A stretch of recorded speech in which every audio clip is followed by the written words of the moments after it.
facing charges, including child endangerment, after the discovery of 16 children living in deplorable conditions east of Cincinnati. Ohio Attorney General Andy Wilson says police reached the children just in time. I think if they would have waited another 24 hours, there was a very high probability that we'd be dealing with a death or multiple deaths. The children now in protective custody. The U.S. has not renewed the U.S., Mexico, and Canada trade agreement as it pursues new deals. The current agreement remains in place until 2036, but will now face annual reviews. Two daredevils in custody after climbing to the top of the Empire State Building spire in a stunt that appears to have ended in a proposal. The couple, identified as Angela Nicolau and Ivan Birkus, and both now facing charges. In World Cup action today, the U.S. taking on Bosnia and Herzegovina, the first of the knockout rounds. This is ABC News. Former Transportation Secretary Pete Buttigieg, and potential candidate for the White House, is speaking out to ABC News after a recent swatting incident against his family. When officers showed up at the Michigan home of Buttigieg and his husband, they took their twins in for questioning. Our children, to be clear, they're 4 years old. They have no idea what any of this means. The kids stayed with their grandparents for 24 hours, and that was when police finally told them someone had called Child Protective Services. An anonymous caller had told CPS that somebody had told him that I had told her that I had committed unspeakable crimes. All of it false, a swatting incident. He's now hoping whoever did it is found and prosecuted. Sherry Preston, ABC News. 1 week after the double earthquakes in Venezuela, search and rescue crews still finding survivors. The latest, a 3-year-old trapped in the rubble for 6 days. The death toll has climbed to nearly 2,000. Michelle Franzen, ABC News. A lively bunch of soccer fans pouring into downtown right now. But first, we have Ted Beener at the real-time traffic desk. Thank you, Aaron. This traffic report is brought to you by Global Credit Union. On northbound 167, just north of Willis, we got an obstruction. Looks like a lost load, partially blocking the toll lane. Just be aware of that. Otherwise, there are just a few areas of slowing, and they include around that stadium district for the 1 p.m. World Cup game, and I-5 leading into downtown. Other slowdowns involve southbound I-5 from Northgate to the Ship Canal Bridge, and northbound 405 also slows from the West Valley Highway through the Renton Curves. Otherwise, traffic moving pretty well throughout the Puget Sound region, including the lake bridges. Some drive times, Everett to Seattle, not too bad. It's 32 minutes. Bellevue to Renton, that's 20 minutes. Seattle to Tacoma, that is 38 minutes. And Tacoma to Olympia is just under 35. Your Renton to Puyallup drive time, that is about a half hour. And if you're heading north, your Seattle or Bellevue to Everett drive times, both of those are just under 30 minutes. Global Credit Union, where members enjoy no-fee accounts and early payday with direct deposit. Learn more at globalcu.org. I'm Ted Beener with KIRO News Radio, real-time traffic. KIRO News Radio, 97.3 FM, Northwest News. Now, the latest from KIRO News Radio and mynorthwest.com. Good afternoon, I'm Aaron Granillo. The Belgium soccer fans got their World Cup party started early in Seattle. Fans, known as the Red Devils, held a march to their match with Senegal last hour. KIRO 7 TV's Madeline Audley is in the crowd. These are the Devils. They started this morning at Victory Hall. They started this march right around 11 o'clock, and we have been making our way here towards the stadium through Pioneer Square, taking breaks like this so that they can cheer. People are literally poking their heads out of apartment and bar windows. KIRO News Radio's Jillian Raftery is in Pioneer Square, where it's not just Belgium and Senegal fans. I see a lot of more different kinds of jerseys. There's Brazil, there's Mexico represented, some Belgian jerseys, and again, a lot of Mexico jerseys represented. I've heard from quite a few people who live here who said this is the game that they felt they could get a better deal, and so this is the game that they're coming to. At last check, tickets are running about $500 to get in if you want to snatch a last-minute ticket. Match kicks off at 1 p.m. Seattle and King County are making major changes to how homelessness is managed here. The mayor and county executives say they will take back control of more than $160 million in contracts from the King County Regional Homelessness Authority. This decision follows that audit found millions of dollars in financial problems and weak oversights. The authority will continue to receive federal funding, but local control will fully begin by January. And if you're taking a Washington State ferry this holiday weekend,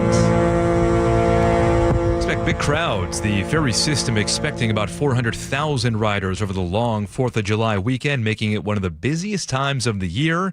You are encouraged to make reservations when available and check the WashDOT app before heading out and avoid peak sailing times if possible.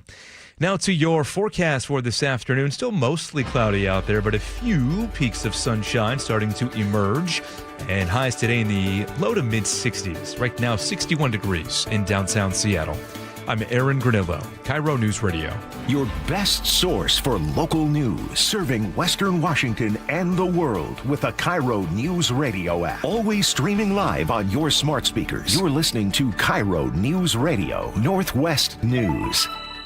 And now, it's time for the Jake and Spike Show on KIRO News Radio. With your hosts, Jake Skorheim and Spike O'Neill. Welcome to the show. Thank you all for hanging out with me. Spike's not out. Spike's not in today. He's on vacation. He'll be back in a couple days, so I'm hosting solo. But I'm not alone. I've got a lot of people with me. You are here with me as well in spirit, I know. So thank you guys so much. You can also text. You can text us anytime you want. You're going to get in on the conversation. We got a lot of stuff to get to today. Hit me up on the Muckleshoot Casino Resort text line, 888-973-5476. Producing for me today is Jacob Rummel. Jacob, thank you for producing today. Hello, thanks for having me. Laura jumped over to the Ursula and Angela show today. Mm-hmm. She's out. G at the stuff. stadium, presumably, yeah. Yeah, and Laura said, I'd rather do that show. So you're here with me. That was... That's not exactly. I realized, this all worked out fairly weirdly. Part of it was selfishly motivated by my... you wanted to work with me. Yeah, cool. exactly. Yeah. No, it's totally cool. Everybody knows. You say, I prefer to work with other Jacobs. Exclusively. We have so much stuff to get to. We have the World Cup. We have Team USA, who is taking on Bosnia and Herzegovina. I was corrected many times and told to call it Herzegovina, but that's not it. Herzegovina. Herzegovinians were contacting you to tell you how to pronounce Spike. it? Okay. He just says stuff all the time. If you guys listen to the show, Spike will say things with such confidence. And I look at him all the time. I'm like, is that right? Because he's saying it with such confidence. And it's just, there's no IA at the end of it. It's just Herzegovina. Okay. I've seen it now many times on the Fox broadcast. They pronounce it that way, so I'm going to as well. But Team USA is playing today. If they win today, they will get a short reprieve until after the 4th of July holiday, and then they will be back in Seattle. So they're playing in Santa Clara tonight at 5 p.m. Super exciting. That's going to be a great game. And then if they win, they get to come back to Seattle, and I believe they're going to play. I think they're going to play the winner of the Belgium-Senegal game today, and Belgium-Senegal kickoff in just a little under an hour. So that game, not only is that being hosted here, that also has some big ramifications for what comes next for Team US. So that would be very fun. In just a little bit, we're going to talk about soccer. We got some, obviously there's a big World Cup game today. This is the biggest World Cup game that Seattle has ever hosted. This is a knockout stage game. It matters a lot if you're into soccer. And so I plan on watching the Team US game. Obviously, we're going to be on the air during the Belgium-Senegal game, so I'm not going to see that one. But I am going to watch the Team US game tonight. But I do have some hesitations in showing my kids the game, and I'll explain to you guys in just a couple minutes why I'm hesitant to show them this game. But before we get into any of that, another tease. At 2 o'clock today, don't miss this. I'm very excited for this interview. Yesterday on the show, maybe 2 days ago, whenever it was, a couple days ago, it's 4th of July. We're getting we're ramping up to it. It's America 250. This is the best country in the world. This is a week we get to celebrate this amazing achievement that our country has been around for 250 years and hopefully for 250 strong more years after this and many more beyond. Fireworks, we love them, especially in my house. Right now, the kids are just going nuts. Every time we drive past a fireworks stand, it's just like, please, please, please, can we go? And I'm like, no, we got to wait until, we get a little closer to the holiday. So we'll probably be doing that today or tomorrow. But I put the call out to anybody in the audience, any listeners. I said, hey, is there anybody who owns a fireworks stand, especially one on tribal land? I would love to talk to a fireworks stand owner on tribal land. And as luck would have it, we have some listeners. We had a bunch of listeners, actually, who own fireworks stands, and they have reached out. I contacted one, and we're going to talk to them today at 2 o'clock. And they own a fireworks stand down in Firework Alley, in or on, whatever you call it.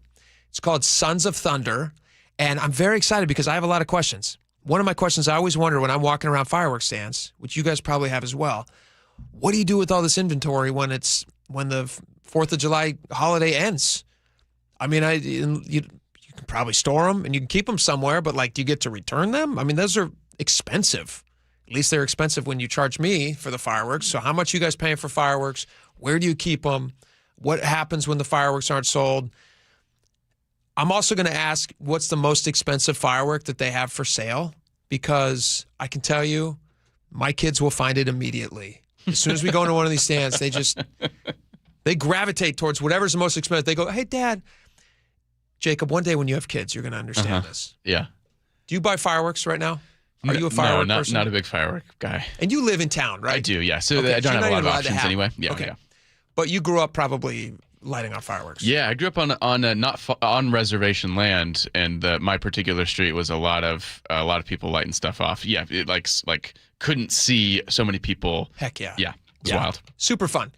So when you have kids someday, you will go into these fireworks stands, and my best advice is to go in with cash. Okay. And do not let them exceed that, because they will spend so much money. It set a budget for yourself. So expensive. Fireworks are crazy. Like, you guys let me know on the text line, 888-973-5476. Like, what's your budget? How much you guys spending on these? Because I always go in thinking like, all right, we're going to spend $40. And like, if you can get out of there less than $100, that's not even a great amount. Like, you walk out of there with $100 in fireworks, it's a plastic, tiny shopping bag. Yeah. And you're just like, what did I just buy? I have to admit, even as a kid, that was the thing that got to me, because my parents would say like, okay, this is the amount that we're willing to spend. And if it was also an amount of money that I'm like, oh, do I want something that I'm going to light off and is going to give me like 5 seconds of satisfaction? Or do I want like more Legos or something? Is that something that your kids consider at all? I wish they did. Okay. I wish they They're did. just full bore on No, they're not fireworks. considering that at all.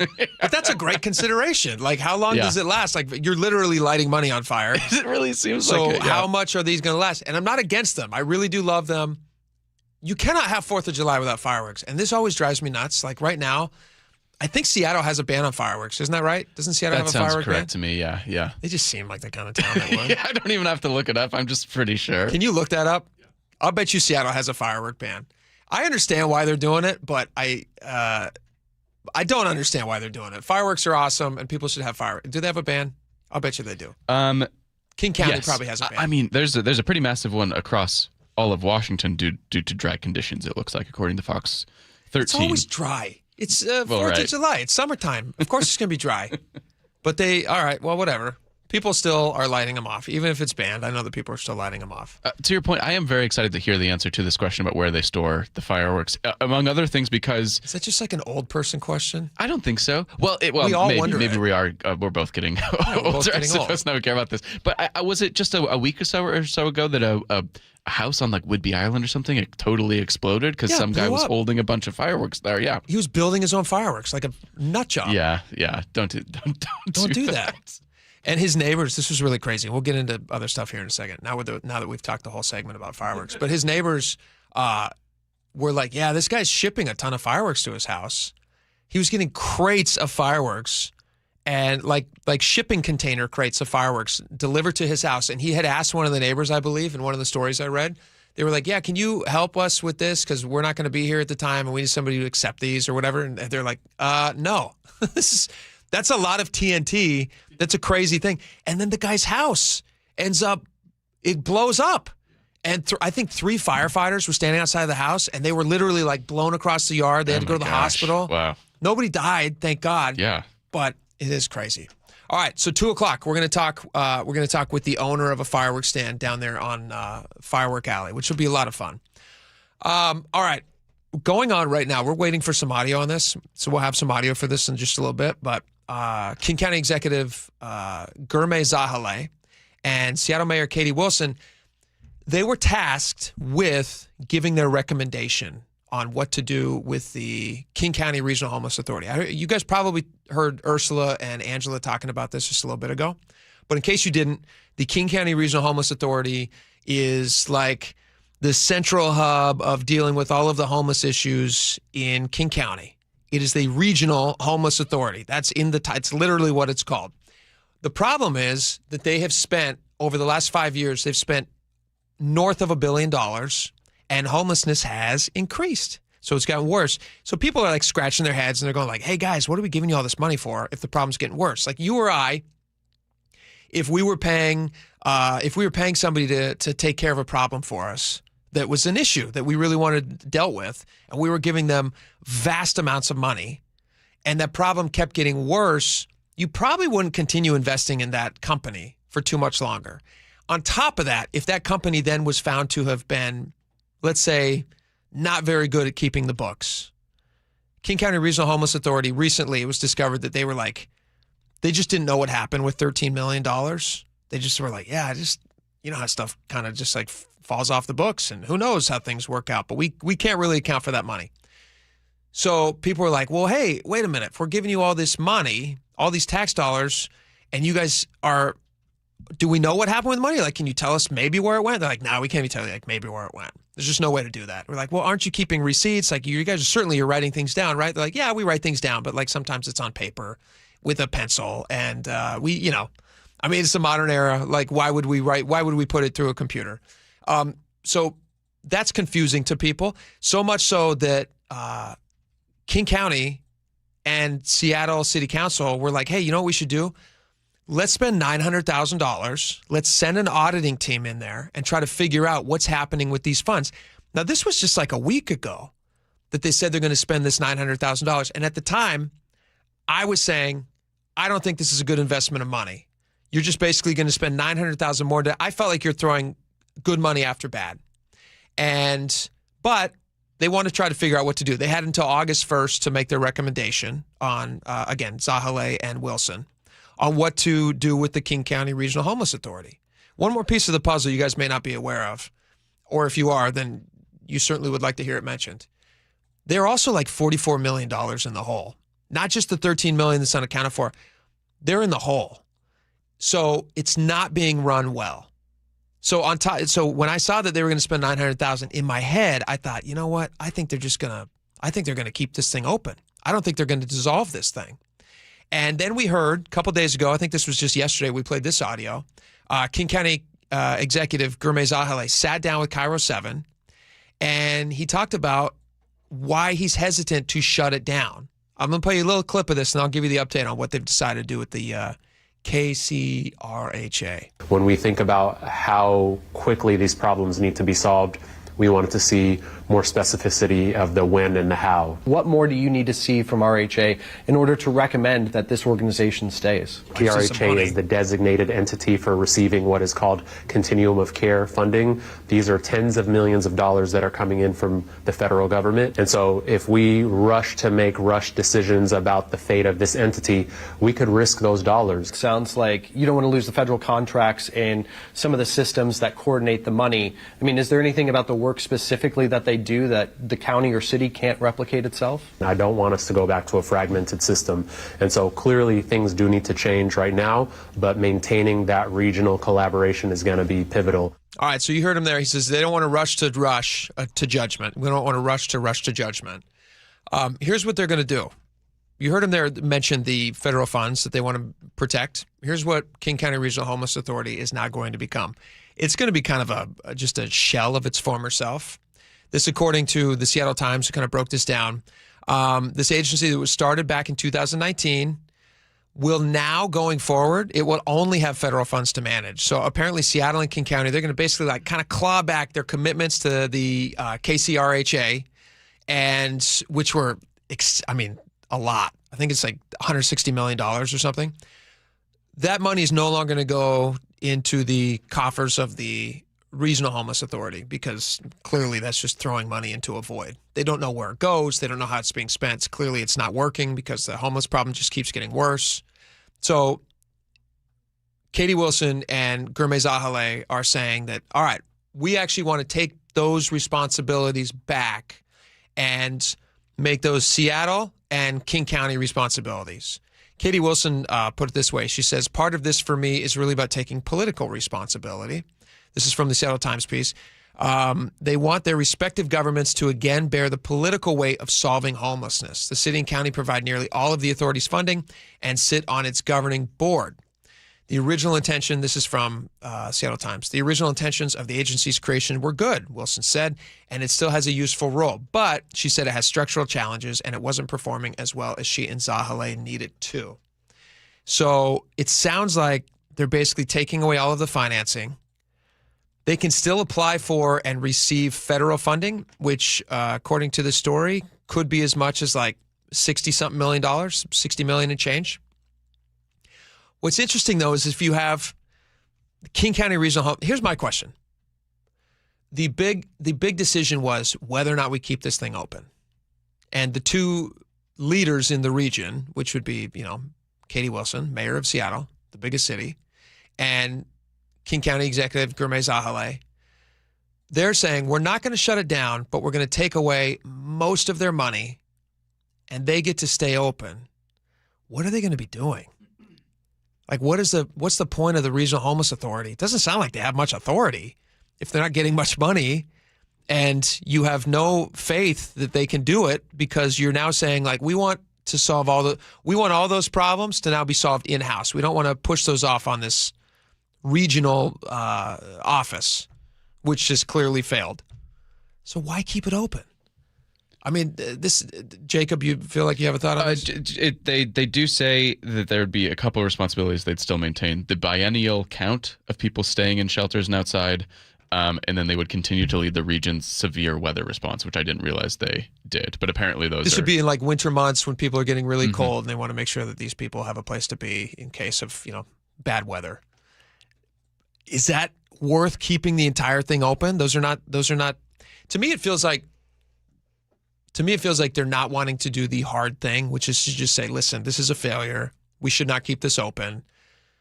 They want to take on the responsibility of homelessness inside Seattle and King County, but they don't want to be responsible for saying that we shut down the King County Regional Homeless Authority. That's what it feels like to me. But they're essentially doing that. I mean, they can still get the federal funds.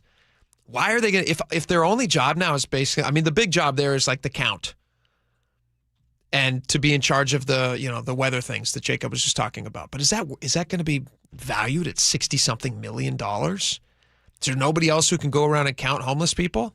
The city can't take that on? And this is the city and the King County, are they not able to apply for some of these federal funds? Does it have to go to this like kind of pointless bureaucracy now? I don't know why they're not shutting it down. I guess that question will, remain to be seen. We also don't know how much, now that they're losing the vast majority of their funding, we don't know what's going to happen to all the employees of the King County Regional Homeless Authority. That's another thing. I'm feeling like maybe they just didn't want to be responsible for having to just can all those people. So they're like, yeah, you guys can stay open, but we're not going to give you any money to run. And the authority part, like, we'd like you to scratch the authority part off your name. Now you're just the King County Regional Homeless Counting Office. So the KCRHCO. Yeah. Okay. If all you're doing is counting, it's just not very authoritative. It doesn't sound like they have much faith in the authority of the King County Regional Homeless Authority. All right, we got a lot more coming up. Speaking of Katie Wilson, this is really interesting. I'm fascinated by this. In Colorado just had a big shift towards a socialist candidate, as you are seeing everywhere else in the country. Obviously, Seattle is seeing it. We have a mayor who's a socialist mayor. In New York, you have people who just in their primary are running again, who have just beaten like long-term incumbents. And that's now happening in Washington. That's happening in Colorado. It's happening in New York. We're going to talk with a local political commentator, somebody who tracks this really, really well. What does this mean? And we also have we have a story from Representative Adam Smith, who himself is going to be running against somebody who's also a socialist, and is his job on the line. We'll talk about that next. Stick around.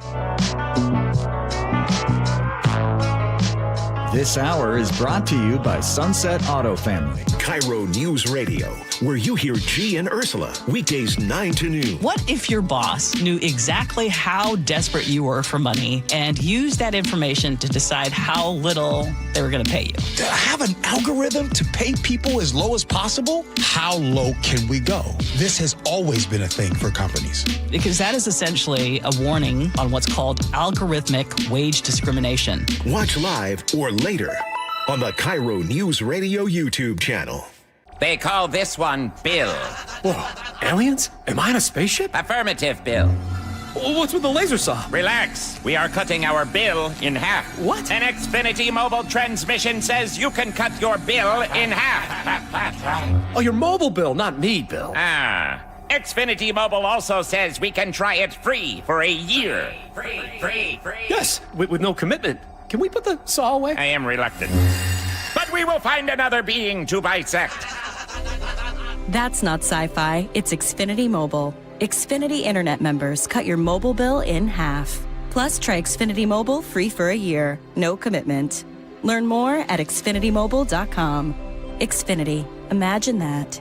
Restrictions apply. Xfinity Internet required. Savings compares one line of Xfinity Mobile Select to comparable plans from T-Mobile, Verizon, and AT&T as of 3/24/26. Taxes, fees, extra. $30 monthly discount limited to new mobile customers only. After 12 months, regular rates apply. Wesley Financial Group is not a law firm. Ask yourself this question. Is it really worth holding on to that timeshare that you know you need to get rid of? Here's the truth. The average maintenance fee just went up over 17%. That could have been 117%, and there's nothing you can do about it. When you buy a timeshare, you give them a blank check for annual maintenance and assessment fees. I'm Chuck McDowell, founder of Wesley Financial Group. For 15 years, I've helped over 50,000 families cancel their timeshare. Not sell it, not transfer it, cancel it. Did you buy a timeshare because they told you it was a great investment and your maintenance fees would never go up? That's a lie. Are you ready to get rid of your timeshare once and for all? Simply call us and I'll send you our timeshare exit kit that explains all your options for cancellation. Call Wesley now for your timeshare exit kit. 800-822-1490. That's 800-822-1490. 800-822-1490. Your medication for enlarged prostate is working. That's what you tell yourself. You're up 3 times a night instead of 5. The urgency is manageable. The stream's not great, but it's fine. That's the problem. Fine. Enlarged prostate, or BPH, doesn't pause because the medication takes the edge off. The prostate keeps growing. The bladder keeps working harder. And over time, those changes can be harder to reverse. But surgery? Not for you, right? Aquablation is not the surgery you're picturing. It's the only ultrasound-guided, robotic-assisted therapy for enlarged prostate. Don't wait until things become unbearable. Find an Aquablation urologist near you. Call Aquablation Seattle at 206-666-2466. 206-666-2466. That's 206-666-2466. All surgical treatments carry risks and results may vary. Side effects may include urinary symptoms, mild pain, ejaculatory dysfunction, or infection. In rare cases, complications to the urethra and rectum may occur. Aquablation therapy may not be right for everyone. Talk to your urologist to learn more. Visit aquablationseattle.com. What if the retirement plan you think you have isn't enough? Marshall and Ellen thought they were prepared. We certainly thought we had all documents. We'd done the wills and the power of attorney and all that stuff. Then they attended a seminar with elder law attorney Rajiv Nagayich at Life Point Law. The bigger parts of how that all plays out was definitely helpful. Life Point Law showed them what they were missing. There were things we never thought of that made total sense once they were brought up. To have things planned so that your family isn't left with a mess or having to deal with things that they don't know anything about. So what's their advice? People wait too long. Get started, figure out what you want to do. Don't wait too long. Make those decisions and look at all your options. Register for a free Life Point Law retirement planning seminar in Federal Way on July 7th, Bremerton July 9th, Everett July 11th, or Bellevue July 18th. Space is limited. Sign up at lifepointlaw.com. lifepointlaw.com. After the mild winter we just had, forecasters are predicting above average temperatures this summer across western Washington. If your home is struggling to stay cool, your attic could be the culprit. Jake Skorheim here. Poor insulation or no insulation in your attic can account for up to 40% of the heat gain in your home over the summer. That puts a load on your air conditioner and it can leave you sweating. Fortunately, Valentine Roofing has you covered. This summer, bundle energy-saving attic insulation with a new roof and save 10%. That's better comfort, improved energy efficiency, and less strain on your cooling system. Thousands of homeowners have trusted Valentine Roofing for roofing, attic insulation, and complete home protection because every project comes with the Valentine experience. Seamless communication, meticulous cleanup, and extra mile service. Plus, with no money down on your project, you don't pay until your project is complete. Call 206 Roofing to save 10% when you bundle a new roof and attic insulation. That's 206 Roofing. And remember, when you see the red Valentine van, you know your home is in good hands. Always exhausted, loud snoring, keeping your partner awake? You could have sleep apnea and not even know it. South Seattle Smiles has a comfortable solution with no CPAP required. Most medical insurance accepted. Call 206-241-5533 today. SouthSeattleSmiles.com.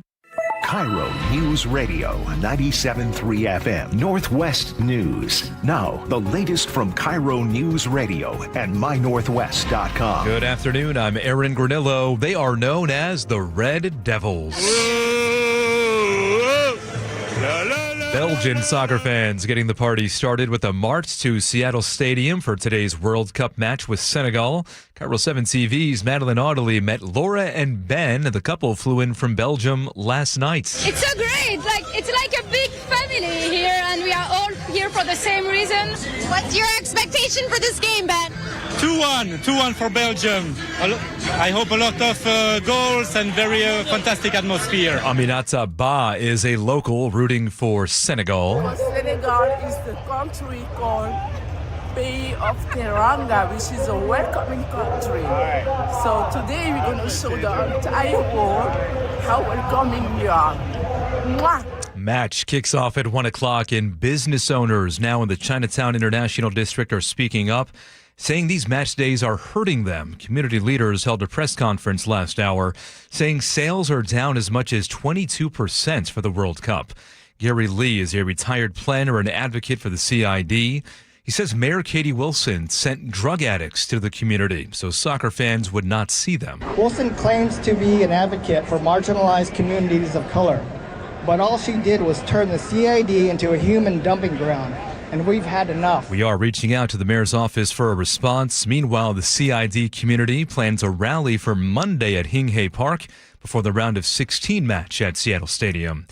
It is the annual 4th of July warning from doctors at Harborview. There's nothing that is more dangerous throughout the year, in my head, than mixing explosives and alcohol. It's Dr. Arvin Akivan. He says the hospital has already treated 11 fireworks-related injuries, including burns, eye injuries, and severe hand trauma. And we're going to see a lot of people who completely change their lives because they made one simple bad decision. Safest option, as always, leave the fireworks to the pros. Now to the real-time traffic desk. Here's Ted Beer. Thank you. This traffic report is brought to you by the Seattle Mariners. Overall, traffic is moving well throughout the Puget Sound region, including the Lake Bridges. Just a few areas of slowing, and they include around the Stadium District for that 1 p.m. World Cup game. Other slowdowns involve southbound I-5 from Northgate to the Ship Canal Bridge. Northbound 405 also has some brake lights as you go through the Renton curves. In addition, northbound I-5 has slowing through Marysville up to Smoky Point. Looks like the holiday weekend getaway must be getting underway. And from the state DOT, US 2 is currently closed through Tumwater Canyon just west of Leavenworth. The reason is unknown at this time. Some drive times: Everett to Seattle is 32 minutes. Bellevue to Renton, that is east of 15 minutes. Your Seattle to Tacoma drive time is 38 minutes. And Tacoma to Olympia is just under 35. Renton to Puyallup Drive, that's just 33 minutes. And head northbound, your Seattle or Bellevue to Everett drive times, both of those are just under a half hour. This traffic report is brought to you by the Seattle Mariners. Don't miss fireworks nights all summer, presented by T-Mobile. Next up is the Patriotic Show, July 3rd. Get your tickets at mariners.com/fireworks. KIRO News Radio, real-time traffic. I'm Ted Beener. Thank you, Ted. Now to your forecast. We'll stay mostly cloudy this afternoon, but dry with a couple of pockets of blue out there right now. 61 degrees in downtown Seattle. I'm Aaron Granillo, KIRO News Radio. Your best source for local news. You're listening to KIRO News Radio, Northwest News. All right, welcome back to the show. We got a lot of local political stuff that's happening. And it relates nationally. There's this is kind of happening all over the country right now in big cities. And I'm very excited to welcome Sandeep Kaushik onto the show right now. He's a partner at Soundview Strategies, and he is a longtime Seattle political consultant. And he joins us now. If you guys are not watching, you should be on the webcam. Thank you so much for coming on with us, Sandeep. Hey, yeah, thanks for having me on. Really appreciate it. All right, there's a couple things I want to discuss with you today. One will be Katie Wilson kind of backing some challengers to longtime incumbents and what that means for local Democrats, which we'll get into in just a second. But at the very top of the show, we just got some new info about what they plan on doing with the King County Regional Homeless Authority. And I saw that you were posting this earlier. Can I read your post to folks? Yeah. Because it's public. Okay, so this is I responded to this, and this is exactly what I was thinking as well. You said, I get that there are some reasons to keep the KCRHA alive related to federal grants, but they're propping up a corpse at this point. Tell us how you really feel about it.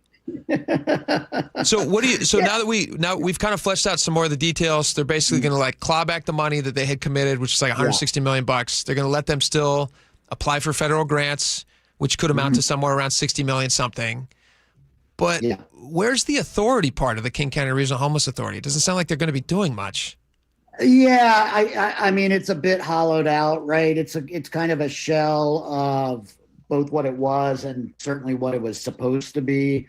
All the local contracts, as I understand it, and I wasn't at the press conference, but I kind of heard that this was coming, was that, they're going to claw that back and they're going to have to figure out how to administer that money itself. I think the reason they're keeping it open is precisely that stuff about the federal grants, right? We just saw a situation down in Los Angeles where, particularly with the Trump administration and HUD, they pulled a whole bunch of federal money out of the LA homelessness response. Yeah, that's right. In part because their agency has a lot of similar problems to KCRHA, to the King County agency.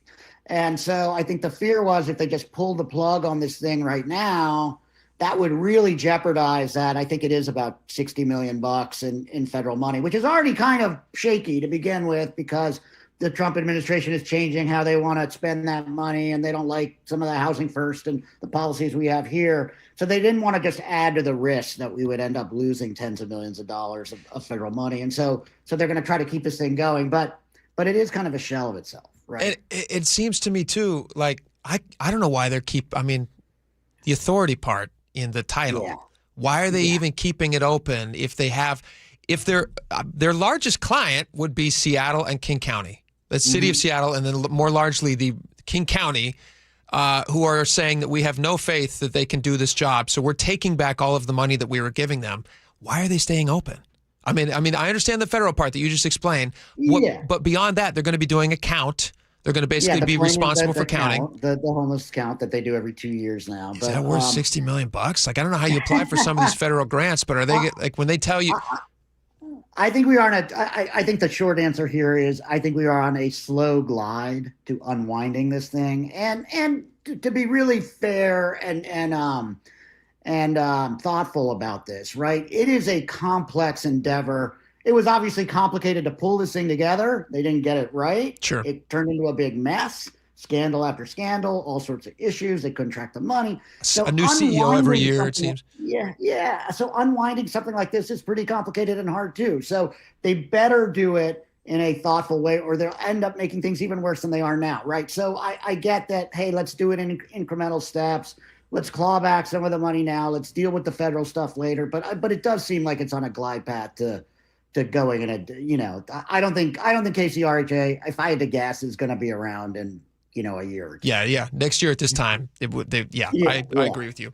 Okay, so speaking of people who may not be around next year at this time, at least politically, Katie Wilson has endorsed a couple of newcomers against some long-term incumbents locally here. And the reason this is really interesting is we're seeing it in New York. We're seeing it in Colorado last night. We're seeing it in Los Angeles. You looked at the mayoral race there and other offices there. What happened in Seattle? Was this expected? Was this unexpected? Do you think Jamie Peterson woke up the other day and he's like, holy moly, Katie Wilson's not endorsing me? Right. Well, apparently she called him and they talked on a Saturday, and she told him she wasn't she was endorsing his opponent.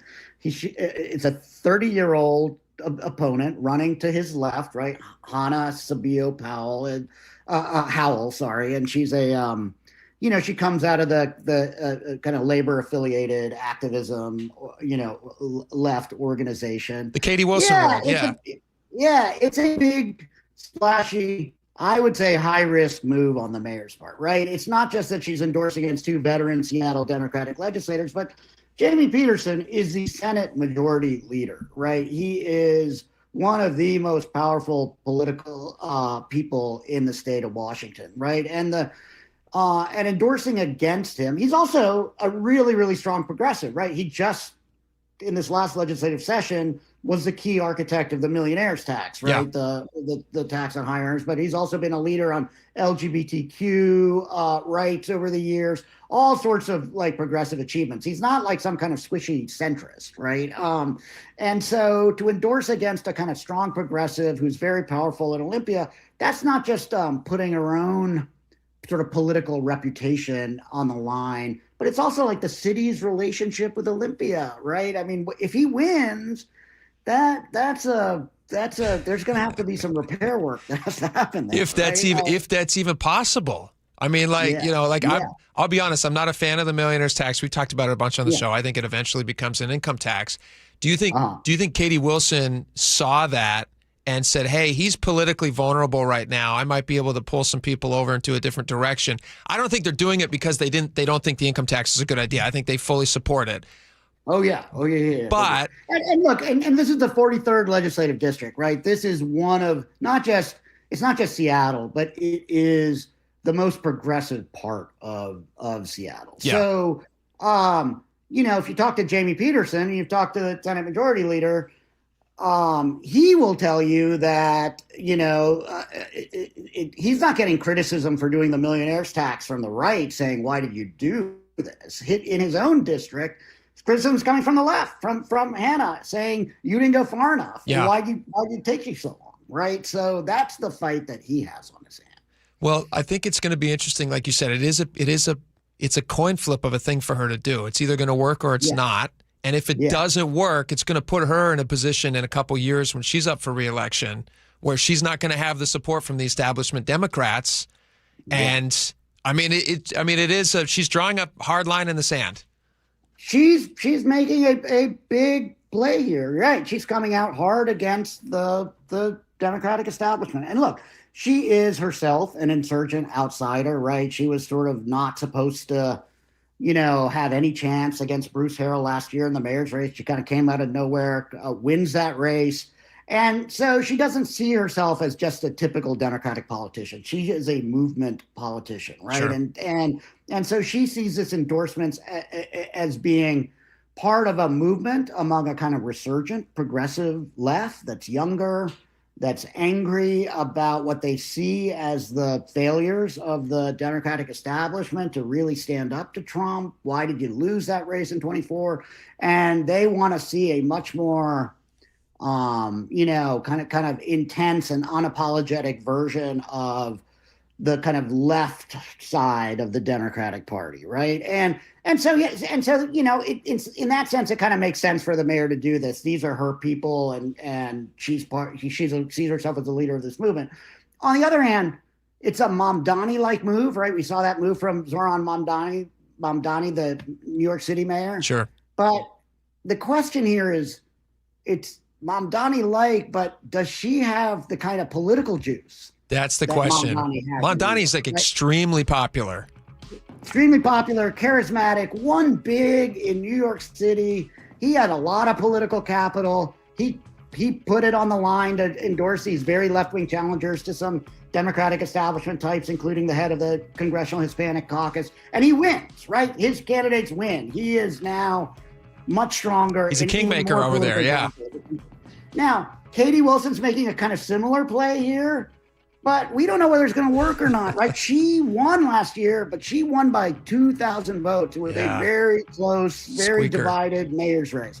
And she hasn't had the smoothest ride in the first 6 months, right? No. She's had some bumps on the road. So there's a real question among politicos right now about how much impact are these endorsements really going to have, and is she going to come out ahead on this? I don't, it remains to be seen.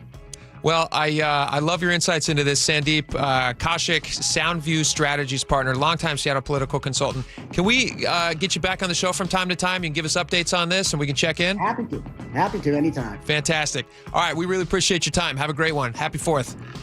Thanks. Yeah, bye-bye. All right. It's very interesting. It's going to be interesting to watch how this whole thing plays out.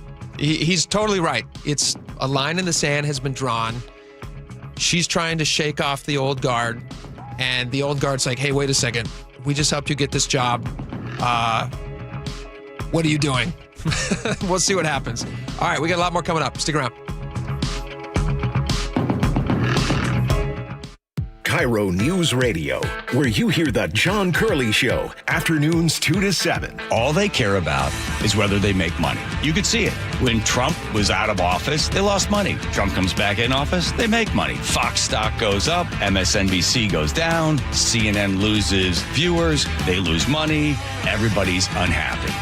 They need people to fight. The John Curley Show. Subscribe to KIRO News Radio on YouTube and watch live or later.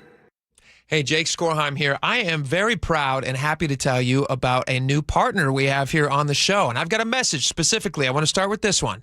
To plumbers, roofers, electricians, contractors, landscapers, delivery drivers, we cannot do any of this without you. And like you, Sunset Auto Family means business, literally. Sunset Auto Family carries full commercial vehicle lines from both Chevrolet and Ford, and here's what separates them from everybody else. Commercial vehicles qualify for their Repairs for Life program. Let that sink in. Commercial trucks routinely rack up 100,000, 200,000, 300,000 miles. Any qualifying repair over $250 is guaranteed for life for as long as you own the vehicle. How's that for a business partner? Talk to Lisa at Sunset Chevrolet or Aaron and Chris at Sunset Ford. They'll walk you through everything. Honestly, it's hard to imagine buying a Ford or a Chevy commercial vehicle anywhere else once you truly understand what this program means for your bottom line. Sunset Ford, Sunset Chevrolet, and Sumner, you just get more at Sunset. Like commercial vehicles, protected for life, and business owners do like that.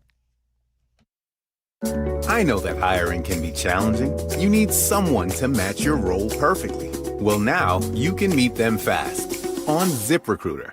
Build your team, build it sooner. Meet your match on ZipRecruiter. Just head to ZipRecruiter.com/free right now to try it for free. That's ZipRecruiter.com/free. Meet your match on ZipRecruiter. Try it free. From the FIFA World Cup to competitive business environments, grand ambitions lead to game-changing achievements.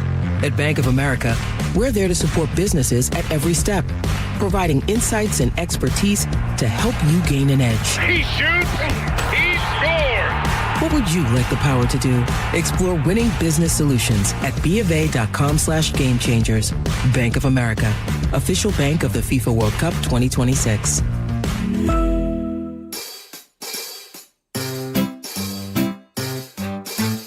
1-877 Cars for Kids. KARS Cars for Kids. 1-877 Cars for Kids. Donate your car today. 1-877 Cars for Kids. KARS Cars for Kids. 1-877 Cars for Kids.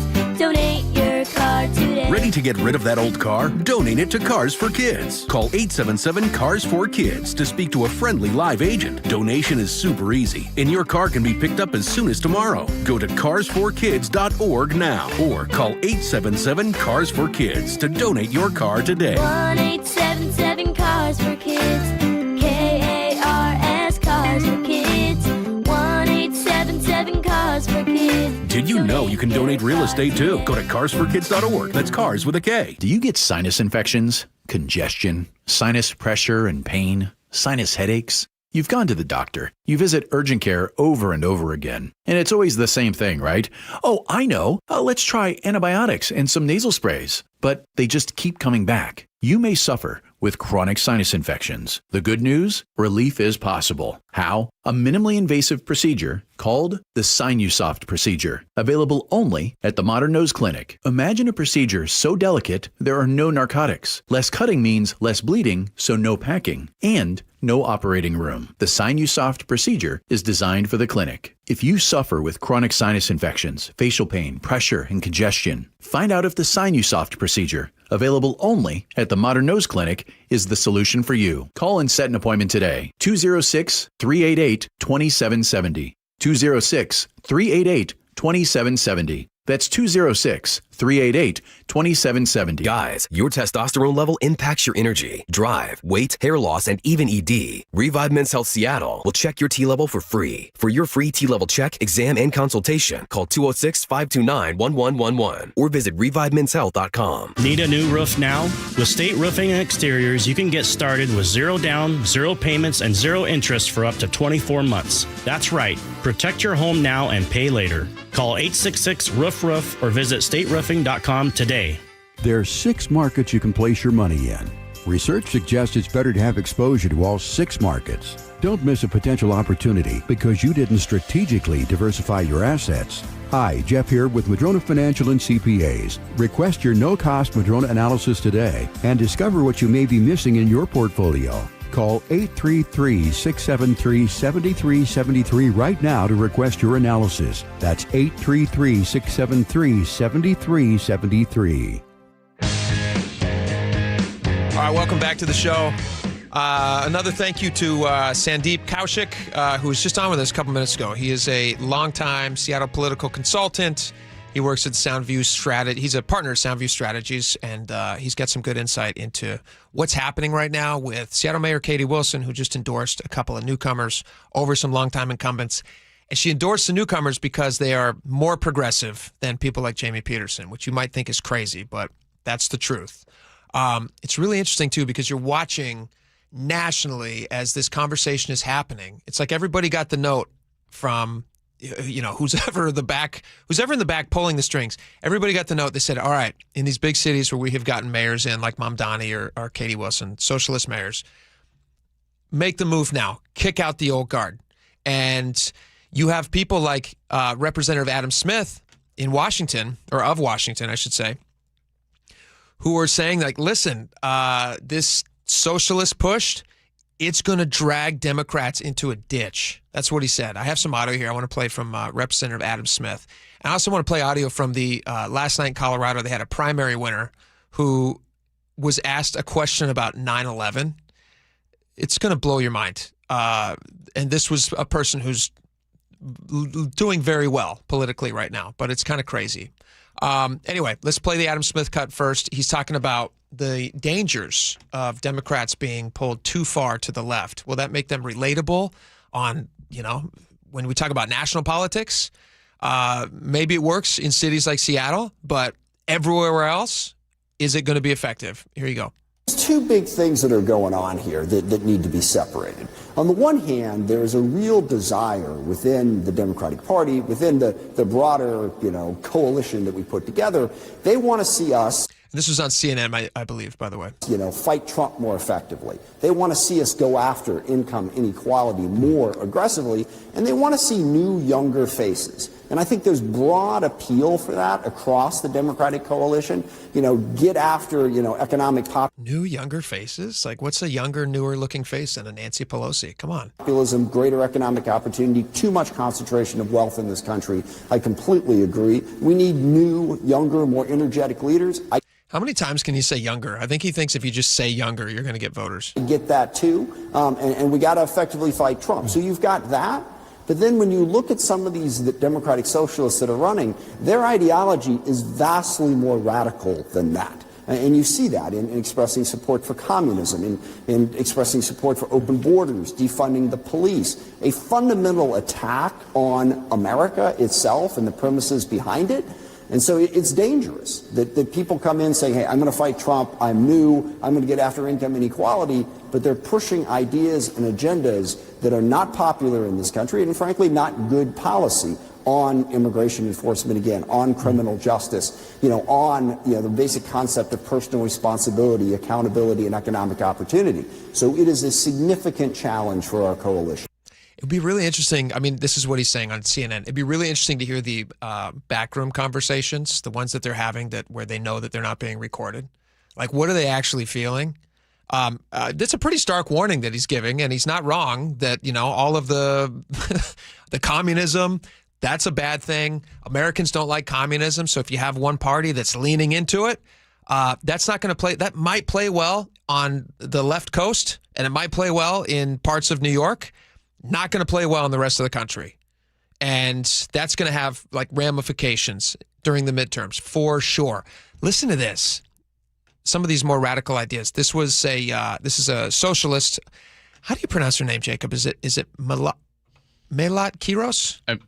Sounds like a good guess to me. Sorry. She is, I believe she's 29 years old, and she just won the Colorado Democratic primary. She's, obviously going to be a bright star going forward. This is her take on what caused 9/11. Listen to this. Do you believe that the 9/11 terrorist attacks on America were the inevitable consequence of American foreign policy?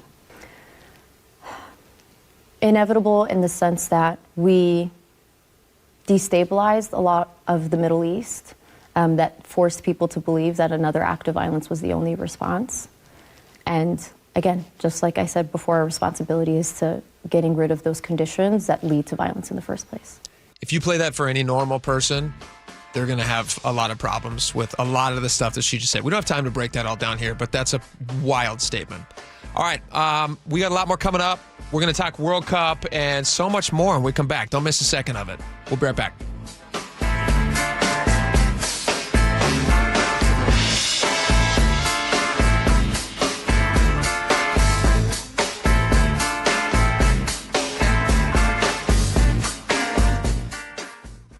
KIRO News Radio, where you turn for the news you depend on. A political shakeup for Democrats that represent Seattle. Traffic. Right now, Auburn to Renton at 25 minutes. That's a good 10-minute delay. Conversation. 3 people on the floor can't cover 20 aisles of plexiglass. They're doing their best. It just doesn't work. And your Super Bowl champion Seahawks. And the party begins. Broadcasting live from the KIRO News Radio YouTube channel. KIRO News Radio 97.3 FM. If the world were like a Sleep Number mattress, everything would adapt for your comfort. Because as your life changes and your body changes, Sleep Number mattresses adapt and shift to give you personalized comfort night after night. And right now, new mattresses start at $1,500 during our 4th of July sale. Plus, get a free base with select mattress purchases. To experience a whole new world of comfort, visit a Sleep Number store or go to sleepnumber.com. Sleep Number, to a good life sleep. Get in the zone, AutoZone. The sounds of summer.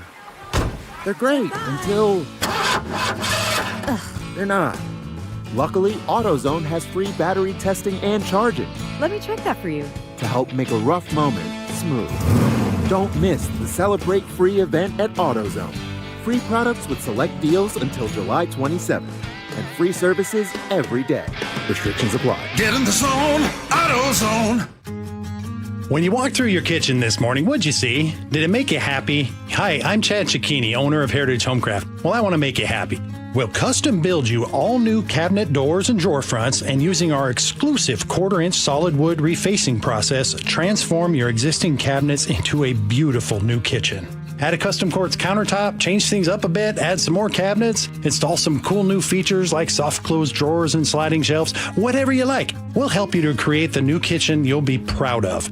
All in about a week, and all with way less mess, hassle, time, and expense than a tear out. Call today and I'll get one of our pros to come out and show you how easy and comfortable it'll be to get going on your new kitchen. Stop waiting. We're having a trade-in sale. You'll save $30 per door and drawer front off the cost of your new kitchen. Count them up and see how much you'll save. Heritage Homecraft, 425-485-1600, 425-485-1600, or heritagehomecraft.com. Eric Johnson here. I spent the past 30 years working to help make our community better informed, better protected when it comes to consumer issues, and better equipped to take on whatever life throws at us. That's why I love the free Washington Accident book series from Davis Law Group. These books keep us better informed about the law, better able to protect ourselves on and off the road, and better off when all is said and done after an accident. Chris Davis didn't have to write these books. He did it because he saw a need.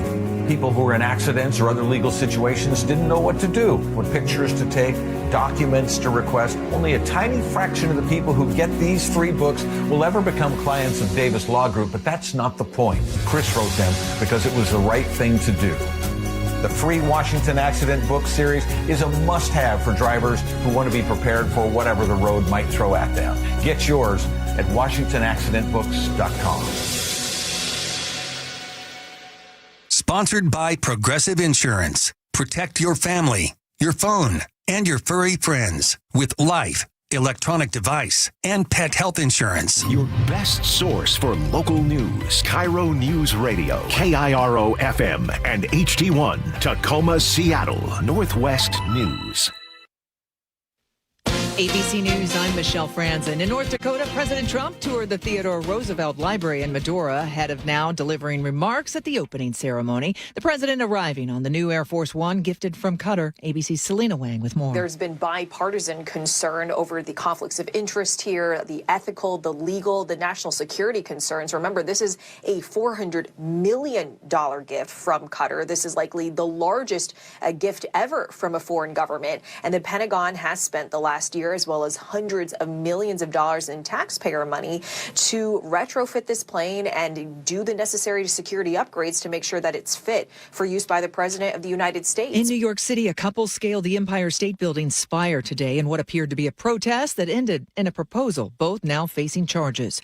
A heat dome bearing down on much of the country with dangerous triple-digit field temperatures, raising the risk of life-threatening conditions. This is ABC News. Voters in yesterday's Colorado primary race choosing a progressive newcomer over a 15-term Democratic incumbent. Here's ABC's Stephen Portnoy. The result in the Denver area district ends the congressional career of Diana DeGette, who has served in the House since 1997. She was defeated by a challenger who was born that same year. Milat Kiros, who emigrated from Ethiopia as an infant, is the latest member of the Democratic Socialists of America to oust a Democratic incumbent. Republicans point to Kiros' comment in a local news interview that the 9/11 attacks were an inevitable consequence of America destabilizing the Middle East. Sweltering temperatures across more than half of the country, known as a heat dome, is also raising the health risks for millions this holiday. In New York City, the heat index, or real field temperature mixed with humidity, is expected to top the triple digits. It could be the hottest on record for the New York City area since 2010. Michelle Franzen, ABC News. Well, Seattle's hosting its first knockout match of the World Cup. A live report from the stadium after Ted Beener at the traffic desk. Thanks, Aaron. This traffic report is brought to you by the Seattle Mariners. Just a few areas of slowing to report, and they include around the Stadium District and Pioneer Square for that World Cup game that just kicked off. Other slowdowns involve southbound I-5 from Northgate into downtown. Now, southbound 405 has got merge slowing around the I-90 interchange. Otherwise, traffic is moving pretty well throughout the Puget Sound region, including the Lake Bridges. Drive times, Everett to Seattle is just 32 minutes. Bellevue to Renton, 15 minutes. Your Seattle to Tacoma drive is now close to 40 minutes, and Tacoma to Olympia has risen to 38 minutes. Also, heading south, Renton to Puyallup, that drive time is holding steady at 33 minutes. And if you're heading north, your Seattle or Bellevue to Everett drive times, both of those are around a half hour. This traffic report is brought to you by the Seattle Mariners. Don't miss fireworks nights all summer, presented by T-Mobile. Next up is the Patriotic Show, July 3rd. Get your tickets at mariners.com/fireworks. I'm Ted Beener with KIRO News Radio, real-time traffic. KIRO News Radio, 97.3 FM, Northwest News. Now, the latest from KIRO News Radio and mynorthwest.com. And good afternoon, I'm Aaron Granillo. It is match time. Fans have yet again packed Seattle Stadium for the World Cup. Jillian Raftery live outside the Senegal versus Belgium match. Jillian? I will never get over the roar of the crowd, Aaron, as the national anthems come over the loudspeaker and the incredible excitement of the fans racing into the stadium. And they are still trickling in. It's more subdued today. It looks like this may be the first non-sellout crowd that we've had at Seattle Stadium for these matches. However, there are many more locals here and a whole lot of families. My name is Aisha. I'm 8 years old. Are you so excited? Yeah. This is my first FAL World game. I'm really excited. Yeah, I hope they win. Go Senegal! Aisha's family is originally from Senegal, and they say they could not believe it when they found out Senegal was going to play right here in Seattle. I've talked to a lot of Senegalese families and a lot of families whose roots are from Africa, Ethiopia, Tanzania. All of them want to support the African team that's playing here. Live in Pioneer Square, I'm Jillian Raftery for KIRO News Radio. Thank you, Jillian. And again, the match just kicking off a few minutes ago. Right now, 0-0 or 0-0. Seattle and King County taking back control of more than $160 million in contracts from the Regional Homelessness Authority. Agency will manage only federal funds, local control set to be fully restored by January. Recent audit revealed $13 million in taxpayer funds were mismanaged amid a growing $45 million deficit. Washington State Patrol says it needs your help as it investigates a drive-by shooting along SR 509 near Cloverdale. Driver called 911 to report someone in the back seat of a red Jeep fired shots at his white Dodge Ram pickup Monday night. Trooper Rick Johnson says the driver was not hurt, but his truck has a bullet hole in it. We don't know the driver or passengers or the male that fired the weapon. So that's what we're trying to do. So we don't know if it's road rage or not. Victims, we have a picture of the Jeep, which you can see at mynorthwest.com. You're asked to contact the State Patrol if you have any information. And to your forecast now, mostly cloudy skies with some sun breaks beginning to emerge over Elliott Bay. Right now, 62 degrees in downtown Seattle. I'm Aaron Granillo, KIRO News Radio. Your best source for local news, serving Western Washington and the world with a KIRO Newsradio app. Always streaming live on your smart speakers. You're listening to KIRO News Radio, Northwest News. And now, it's time for the Jake and Spike Show on KIRO News Radio. With your hosts, Jake Skorheim and Spike O'Neill. Welcome back to the show. 1 hour down, 2 hours to go. I'm flying solo today, so I'm just pulling people in left and right to hang out. Aaron Granillo. Hey, Jake. Hang out for a minute. Okay, I'm here. All right, I want to talk about the World Cup. It's happening right now. People, if they're interested in watching it, then you're watching it. Yeah. So I'm not scaring the audience away. If you guys are not interested, then hopefully you will be interested in us talking about it for just a second. Belgium fans. I saw this clip. I want to play this clip. Belgium fans. Belgium. I was going to say Belgian fans. I guess technically that would be correct, too. Fans of Belgium, yeah. Fans of Belgium, or they might be Belgian. There you go. We're speaking to, this is KIRO TV, and they were, because there's this question, like, what kind of a city is Seattle for somebody who comes in here? You know, are we a warm city? Are we a good, like, what is the Seattle thing? The Seattle freeze? Yeah. We're cold people. Yeah. We don't welcome people into our friend groups easily. It's apparently not true for tourists. Here's what this guy had to say. Seattle is a very welcoming city. We really like the water. It's cool that it's close to the coast. And everyone said Vancouver is a way more nicer city than Seattle, but we think it's the other way around. We think it's the other way around. Nice. It is nice. Was he talking about the drinking water or the Oh, that's a good question. The water's good here, too. You know, I didn't even think about that. Yeah. He might not be talking about the people in Seattle. He could just be talking about our drinking water. Yeah. Now, Belgium, if they win this game against Senegal, then they come back and they play against the U.S. They would be here, yeah. They would stay. I don't know where. They've been practicing down in Renton, I want to say. Oh, are they at the Sounders? Is it the Starfire? Facility. Is that what it's called? Exactly. Yeah. So that's that's a good draw for them, actually, because they played. This would be if they win this game and they get to come back, they play 3 games at Seattle Stadium. Yeah, it's like a sister city for them now. Yeah. Yeah. Which is actually really beneficial to the team that they don't have to keep traveling. Because I can't imagine that's helpful when you're ramping up for these games. But hopefully, if the U.S. wins tonight, I mean, it's a pretty short flight from San Francisco, right? So they're a hometown crowd, right? And I assume they're practicing in California. I don't honestly know. Where You would US have to because of the Yeah. weather. You'd want like the most favorable weather. Yeah, but you would assume Belgium would stick where they are right now. And UW's soccer facilities, they've been hosting some teams as well when they've been practicing. Okay. So it's very exciting. So if they play, when the U.S. plays tonight, they're playing Bosnia and Herzegovina. Nice. And that game kicks off at 5 o'clock. Apparently tickets for I was surprised that this game happening right now was not sold out. I would have assumed that just because of the bigness of the game and the fact that we don't ever get World Cup games, it would have been sold out, but whatever. It was also one of the cheaper matches as well. Last I checked, it was like, well, today it was about $500 to get in, but earlier this week, I was seeing tickets for like low fours. Really? Yeah, for a knockout match in the World Cup. I wouldn't pay it. Yeah. That's too much for me. 400 something bucks? It's the World Cup. Once in a lifetime. To watch a Belgian? No, thank you. It's the environment. Yeah. Senegalese as well. I don't know. I couldn't enjoy it because I'd be adding it up the entire time as I'm sitting there. I would. I mean, if it's a Team US, super fun. Then But you're paying like these two rando countries. You're paying like $2,500 to see the U.S. What are those tickets going to go for? Do they have an estimate on those? I don't know. Because those are already. That was a TBD game. Yeah, on the schedule originally. Okay, yeah, we're talking about if the USA If the U.S. plays. wins tonight, and then they come back to Seattle on the July 6th. I know today's match, it was about $2,500 was the cheapest seat for the round of 32. The Seattle Times article might be a little dated now. They were saying like $1,700 for that speculative next one, but if it's the U.S., they are expecting that to go bonkers. Skyrocket, yeah.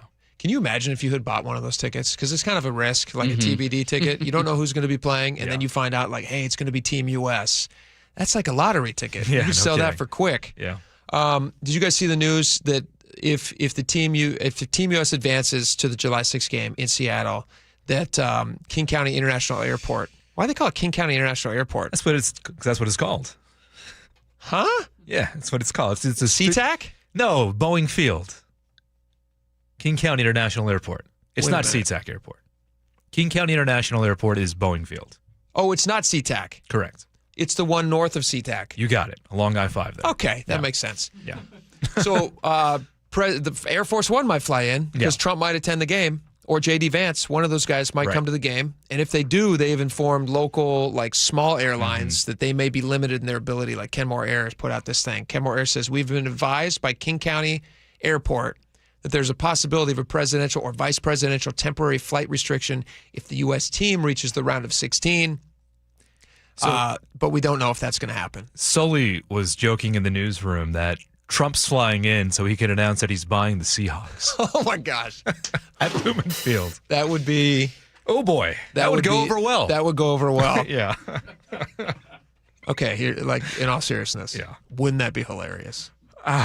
You know? Wouldn't it be hilarious? What your definition of hilarious is, I guess. Yeah. I mean, wouldn't that be, is there more of a town than Seattle that, like, is more unfriendly to Trump?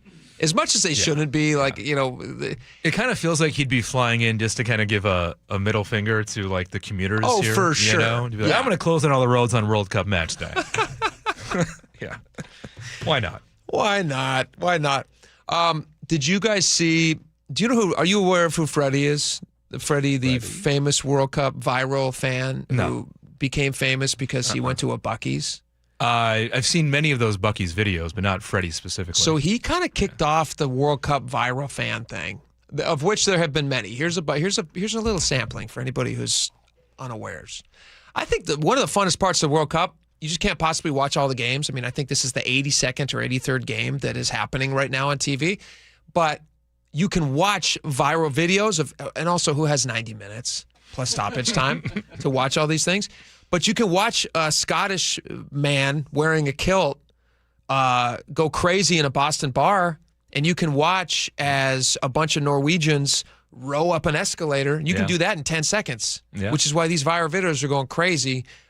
Here is, let's see, this is Oliver Henry. He's talking about Europeans owe Americans an apology. He's happy to be at the World Cup. We owe America a huge apology because America is nothing like what the media tells us. Everyone is so friendly, everyone is so accommodating, and I've honestly had the best time. I fly home Sunday and the English have a song where we say, please don't take me home, I just don't want to go to work. let me stay here and drink all your beer. And I've never resonated with that song more than in America for this World Cup. I wish I could stay and finish the tournament watching England. So if anyone is out there that can help me make this happen, then please let me know. I want nothing more than to stay in the USA, finish the World Cup, and meet more fantastic Americans. Good for him. Yeah. Good for America. Good for America. And he's experiencing what it's like to be an American every single day. This is what I feel like every single day. Do you? Best country in the world. I do. I love it here. Yeah. It's I do great. too. Yeah. Every time I go anywhere else, I'm always like, thank God I get to go back to America. It's nice. Other countries are nice. For sure. Like, I really enjoy Italy. Yeah. That's a fun time.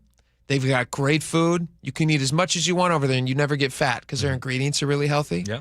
And it's really nice. But I'm always very happy to come back to America. I'm with you. Up in Canada. Even when I go up to Canada, like I'll just like jump over the border into Vancouver for some reason. Then I get back to America and I bend down and I kiss the soil. Even if it's only been an hour, I'm like, oh, thank you so much. Here's a Scottish man talking about how much he enjoyed drinking Boston under the table. Mate, Boston's been incredible. We've done the tour, we've done the Fenway Park, we've done the Cheers Bar, and we've also brought the party, right? No Scotland. Can you understand a word he's saying? I can't. Can you translate this for me? Party. Exactly. Brilliant, man. Yeah, for sure. Beautiful city. But the party's happening tomorrow night. In Scotland, beat Haiti. That's when the party starts. We're going to beat them. Local US soccer. 2-0, 3-0. Let's go 2-0. Yeah, 2-0 Scotland. Shankland's going to score. You heard it here first. Is Scotland? They're not in it anymore, I believe right? they were eliminated. Yeah. Too bad. It is too bad. They made quite an impact. I think the Scottish actually, like two big standouts have come out of the World Cup, and that would be Scottish people and ranch dressing. Yes. Ranch dressing is world famous now. I'm shocked that they didn't have ranch dressing. That's one of the things. Like, we're seeing a lot of stuff through their eyes, and they're all shocked at ranch dressing. How is it that they were unaware of this? I guess they don't. Do they sell it in Europe? I honestly don't know. The Washington Post story suggests that they can find it, but they're pretty small Very bottles. niche. Yeah. Not a popular product. Yeah, They I know. don't Like the drink it true like we Italians will be offended if you ask for like ranch with your pizza, though. I know that. Have they ever had ranch with pizza? Well, it's pretty good. Yeah, it's not bad. It's pretty good. Yeah, no, I'm a fan of it. Yeah. Spike told me a story. He knew the history of ranch dressing, which is a strange thing to know. Yeah. But apparently, it was created by like a cook at a mining outfit or something up in Alaska, or like a forestry something. I don't know, one of the stuff up in Alaska, and a big portion of the year they have to eat meat that's basically, it's very gamey, because they're eating moose, things like that. And so he just was looking for different ingredients to spice things up a little bit. He sounds like a good cook. He takes pride in his work. And so he's trying to spice things up for the guys to make it a little more exciting, so it's not just eating the same, old moose chunks every night. And he's got all these herbs and seasonings. And he's like, what if I took mayonnaise and I took some milk? I think it's what's the dill? I don't know. I don't know. What's the milk? What's the buttermilk? Buttermilk. Oh, buttermilk, sure. Milk, buttermilk, and all this stuff, and we mix it all together, and he creates this thing. And all the guys were like, oh my gosh, this is amazing. We're up here mining for gold or cutting down trees, whatever we're doing. But the real treasure is this ranch dressing that you've created. And so he and his wife decide that they've got something special, and so they decide to take it down stateside. And so they come down to the lower 48, and they start making this en masse, and they build this great company, and now that's Hidden Valley Ranch. No kidding. Yes. Based in started in Alaska. It started in like some sort of a camp. You could probably look this up. But And this is all secondhand from Spike. where Hidden Valley is? Who we've though? established just makes stuff up all the time. So none of that could be true. So Hidden Valley was in Alaska. I don't know. Nebraska-born plumber. Yeah, while working in Alaska, apparently. What was the crew he was working on? Was it trees, or was it oil? Probably oil. I don't know. Sorry, we'll get there eventually. All right, we'll figure it out. Give me more time. Here's another British person reacting to our cereal aisles. We have an abundance here in America, which is the best. We have so many options. We have the best country in the world because we've got cereal. America, why oh why have you got so many cereal choices? It's unreal. Stupid question. Yeah, I got Fruit Loops here. I don't even think Fruit Loops are legal in the UK. Look at those colours. I've never seen cereal as bright fluorescent colours as that before. 100% straight chemical that in it. Just realised it's not this entire row behind me is cereal. You've also got this side as well. Insane. I've just got to a section of bagged cereal. What the? Never seen cereal in a bag the size of my entire torso before. What's the value cereal? That's what he's looking at right there. Those are the big value cereals. The off-brand stuff. The off-brand stuff, yeah. I thought Robert F. Kennedy Jr. was trying to do away with all those They dyes. have. Yeah. The companies have a certain amount of time for compliance because obviously they've got a lot of product and it takes some time to jimmy rig those systems. But a lot of them have. Like we're drinking Gatorades at our house now. Our Gatorades now are all natural colors. Oh, yeah? Yeah. Does it look as good? No, not at all. It's not nearly as appealing. Does it taste different? Tastes great. Okay. Don't even notice the difference. Have you noticed? I saw this in the chip aisle recently. It's like naked Doritos. Have you seen those? Naked brand? Well, no, they're Doritos, but without any color on them. I mean, is it made by? I guess it would be made by Dorito. It is Doritos, but there's no color. So it just looks like a chip. It looks like a white chip, like a corn chip. Yep. It's just a seasoning blend that they're putting on it, but it's like it is a strange color when you think about it. Yeah. Definitely not bringing natural. a band back to Cool Ranch dressing. There you go. Does he get a chunk of that? Does that guy get a chunk of the Cool Ranch? I bet you he does. That is a great question. It was he was a plumbing contractor. Not as cool for some reason as the other. He was in Alaska, in Anchorage, yeah. But he wasn't at a mining camp.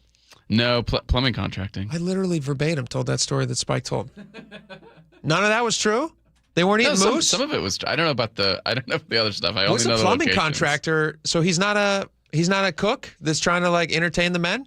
I mean, I think he had work crews, but they were plumbing. Sounds crews. like they were doing plumbing. Yeah. We should double check when Spike says stuff. I'm gonna ask him about that when he comes back because that sounded like a very romantic, cool story. Like I'm imagining. Did you guys ever watch? What was the one where they're digging for gold? Gold Rush. You ever watch Gold Rush? No. You've never seen Gold Rush? Never seen it. With the glory hole? No. Do I want to see that? No. It's like they call it the glory hole because it's a hole that's full of gold. Okay. And they're looking for it. Okay. You've never seen that? Never seen it. What is this? Is it on a streaming platform? Is it old? Do you know what Gold Rush is?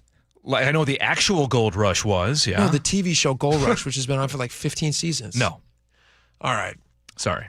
It's a bunch of guys from this is 2008ish or 9ish when they started the thing, and it's a bunch of guys from Oregon who were like out of work, and it was during the Great Recession, and they all go up to Alaska to hunt for gold, chase the American dream, like a second gold rush. And they go up there. The fun part of the show is, and I don't know where it's available. I think it might be on Discovery. It's it's a real it's like a reality show. Okay. They're complete idiots, and they don't know what they're doing. They're actually really nice guys. I don't mean like in a defamatory way. They're not actual idiots. They don't know what they're doing, and so they have to gain all of this knowledge and skill, but you're watching them fail like in real time. And it's very entertaining. They seem like nice guys, and they have some varying versions of success, but a lot of it just kind of goes haywire. I'm just surprised you haven't heard of the show. I've never heard of it. Really? No. I'm not in my up household. on a lot of like trendy reality TV shows, though. Yeah. So, well, sorry. it's kind of old now, but you should check it out. Yeah. Freddie, we mentioned Freddie a second ago. Freddie, the World Cup tourist from Germany. This is kind of an interesting thing. He has canceled he got a massive following. Millions and millions of people were following as he toured around the Southwest or the South. He was here supporting his German team. Now, Germany's obviously gone home, so that could be one of the reasons that he's no longer doing this. But he was posting all this stuff online, and he got really famous when he went into a Buc-ee's. And he took all these pictures of a Buc-ee's. And Buc-ee's had like 36 fill-up stations, and they had like a carving station for nachos inside or something wild. And he's like, his European mind couldn't comprehend it. And so he was posting joyously, like, look at all of this abundance that they have in America. And we as Americans, we saw that. We're like, oh, this is delightful. Like, we like it. And now this is what he just posted recently as he canceled his account. He says, hi, everyone. Just wanted to let you all know why I deactivated my account. Number one, this was the plan all along, even before we started the World Cup trip. Number two, too many people seem to have a problem with us having a genuinely good time here in the country. And this is ruining the fun a bit for us because we really just wanted to document our road trip and never expected that people would have a problem with it. Number three, people are digging into my 22,000 posts to find a handful of, in their opinion, controversial posts and post them with zero context to make me look like a bad person. Also, I've seen that some people are upset that it's not our first time here in the U.S., which is surprising to me because I have replied to many people. Basically, he came to some of the other tourist spots. Like he went to New York, L.A., and Vegas. That's the only places he's been. But he's never been to the South. He's never seen a Buc-ee's. So they were thinking he was being disingenuous in his coverage. They also didn't like that he was liking America. People were posting and not liking that he was celebrating the country. And this guy's from England? This guy's from Germany. Germany, okay. Yeah. So whatever. He's Well, canceled it. Germany lost in the World Cup, so, there's that. That is true. So he may have just gotten kind of bummed out about it. Yeah. Who knows? All right, we got a lot more coming up. Thank you, Aaron, for hanging out for a few minutes. I really appreciate it. Yeah. We have a lot more to discuss when we come back, and so we will. Stick around. We'll be right back.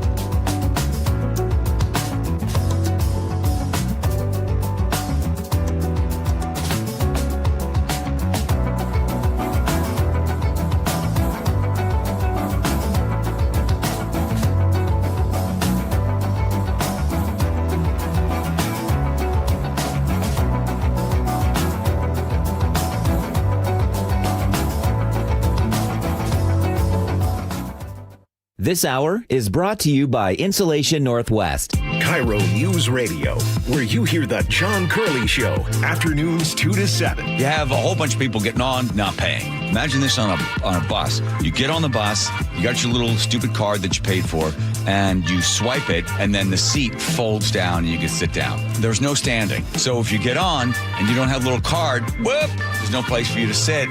Whoosh, out the back. The John Curley Show. Subscribe to KIRO News Radio on YouTube and watch live or later. Healthcare costs are rising, and a major driver is hospital prices. They've increased more than 250% over the past 25 years. Families and local businesses are feeling it. At Primera Blue Cross, we're working to change that by negotiating with hospitals to secure fair, responsible prices so you can get the care you need at a cost you can afford. That's coverage that counts. Learn more at coveragethatcounts.primera.com. He flew fighter jets in 2 wars and taught you how to drive a car. He fed everyone on the block, but never shared his secret recipes. And every time he'd tell a story, he'd own the room. But now more than ever, he may feel alone. Today, older adults and their loved ones are struggling to connect in a time when connection has never been more important. But there is something we can do. Embrace our older loved ones through StoryCorps Connect. With StoryCorps Connect, you can honor seniors remotely with an interview about their life. Every interview will be archived at the Library of Congress, becoming part of American history, so that years from now, future generations can listen in. All right, Grandpa, what's one piece of advice you have for me? Just 3 words, sweetheart. Live with courage. The man that had the best stories still has plenty of stories to tell. So connect virtually and share the conversation of a lifetime at StoryCorpsConnect.org/AARP. Connect, honor, share. StoryCorps Connect. A message from AARP, StoryCorps, and the Ad Council. Do you owe $10,000 or more to the IRS like Will? When I was 50, my whole life fell apart. I lost my job, I lost my wife, I lost the house, I lost pretty much everything except for my life. When the IRS came calling, I just didn't have it in me. I felt like Wile E. Coyote, just waiting for that IRS anvil to drop. Then Will found Tax Relief Advocates. I heard their advertisement on the radio, I wrote down the number, and I made the call that changed everything. The IRS gave me a bill for $40,000. Tax Relief Advocates got that down to $3,200. I've paid 9 cents on the dollar. Now that's a great deal in anybody's book. If you owe 10 or even hundreds of thousands of dollars to the IRS, don't lose hope. Do what Will did and call TRA for a consultation. But for me, the real win is I got my life back. Visit TRA.com or call 800-488-4194. 800-488-4194. That's 800-488-4194. Do you get sinus infections, congestion, sinus pressure and pain, sinus headaches? You've gone to the doctor. You visit urgent care over and over again. And it's always the same thing, right? Oh, I know. Let's try antibiotics and some nasal sprays. But they just keep coming back. You may suffer with chronic sinus infections. The good news? Relief is possible. How? A minimally invasive procedure called the Sinusoft procedure, available only at the Modern Nose Clinic. Imagine a procedure so delicate there are no narcotics. Less cutting means less bleeding, so no packing, and no operating room. The Sinusoft procedure is designed for the clinic. If you suffer with chronic sinus infections, facial pain, pressure, and congestion, find out if the Sinusoft procedure, available only at the Modern Nose Clinic, is the solution for you. Call and set an appointment today. 206-388-2770. 206-388-2770. That's 206-388-2770. Guys, did you know your testosterone affects everything in your system, including how you feel and perform every day? Right now, Revive Men's Health Seattle will check your testosterone for free. Knowing your T levels is the first step in understanding if you have low T. Your testosterone level impacts your energy, libido, sleep, weight, hair loss, mood, and even ED. Maintaining an appropriate T level can change your whole life. Most men start to see changes in their hormone levels in their 30s. Experience and results matter. So what are you waiting for? Get your T levels checked today by local, experienced, and trusted men's health experts. They've helped thousands of men since 2011. They're so confident they can help you, they even guarantee it. Call Revive today and schedule your free testosterone test, free exam, and free consultation. Call Revive Men's Health at 206-529-1111. That's 206-529-1111. Or visit revivemenshealth.com. KIRO News Radio 97.3 FM Northwest News. Now, the latest from KIRO News Radio and mynorthwest.com. Good afternoon. I'm Aaron Granillo. It's another World Cup match day here in Seattle, this time featuring Belgium and Senegal. KIRO News Radio's Jillian Raftery live outside the stadium. Jillian. The game is underway, and a lot of people are clustered around the stadium, just soaking in the vibes. We've seen a lot of more local families here for this game, excited to witness history and cheer on teams that represent their roots. We're enjoying watching everybody walk around. We love the jerseys. We love seeing Seattle inundated by all these different people from all over the world. That was Becky, who was outside the stadium with her son, Tom. They are one of those people that are just here for the vibes. They were here standing, kind of watching through this gap in the fence that shows you part of the crowd and also the score of the game. They said they were going to go to the watch party afterward. I will note, I said there are a lot more locals here than other games, and that is true. There are a lot more people with jerseys from all over Africa, like Tanzania, Ethiopia, saying they're so excited to see a team from Africa play in the Seattle Stadium, and they're rooting for Senegal, hoping that the next game will be Senegal and the U.S. next week. Live in Pioneer Square, Jillian Raftery for KIRO News Radio. Thank you, Jillian. By the way, Senegal just scored up 1-0 in the 31st minute now. Meantime, some Chinatown International District leaders say their neighborhoods is missing out on this World Cup boost. CID businesses say sales are down about 22%. Mayor Katie Wilson says the benefit the city's getting from the matches is not being spread around as much as they'd hoped. Getting people to really branch out and patronize businesses around the city, it's a lift. Gary Lee is a neighborhood advocate for the CID. He accused the mayor of turning the CID into what he calls a human dumping ground. She sent homeless drug addicts into our community, so soccer fans would not have to see them in downtown, the waterfront, or Park Place Market. A community rally is planned Monday at Hinghay Park. They are calling on the mayor to join them. She says if she can make it, she will be there. And now to the closing bell reports. On Wall Street today, a down day. The Dow lost 14 points. NASDAQ off 174. S&P 500 lost 16 points. And now to the real-time traffic desk at 1:32. Checking in with Ted Wiener. All right, thanks, Aaron. This traffic report is brought to you by Global Credit Union. On southbound I-5 in Fife near 54th, got a crash that's over on the right shoulder. On the other side of the freeway, traffic is bunched up as you go through Fife, around the curve, and up the hill to State Route 18. About a 5-minute delay there. Other slowdowns include southbound I-5 from 85th into downtown and now through Olympia to 101. And southbound 405 also slows around the I-90 interchange. Also, on eastbound 516, just west of the West Valley Highway, we've got a crash that's partially blocking the right lane. Some drive times heading north, Seattle or Bellevue to Everett. Those drive times are both right around a half hour.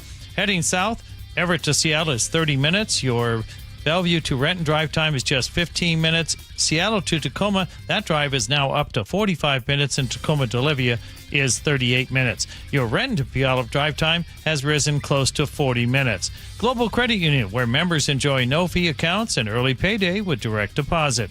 Learn more at globalcu.org. I'm Ted Wiener with KIRO News Radio, real-time traffic. Thank you, Ted. Now to your forecast. We are seeing mostly cloudy skies this afternoon, but also a few sun breaks now starting to peek through, with highs today in the low to mid-60s, currently 63 degrees in downtown Seattle.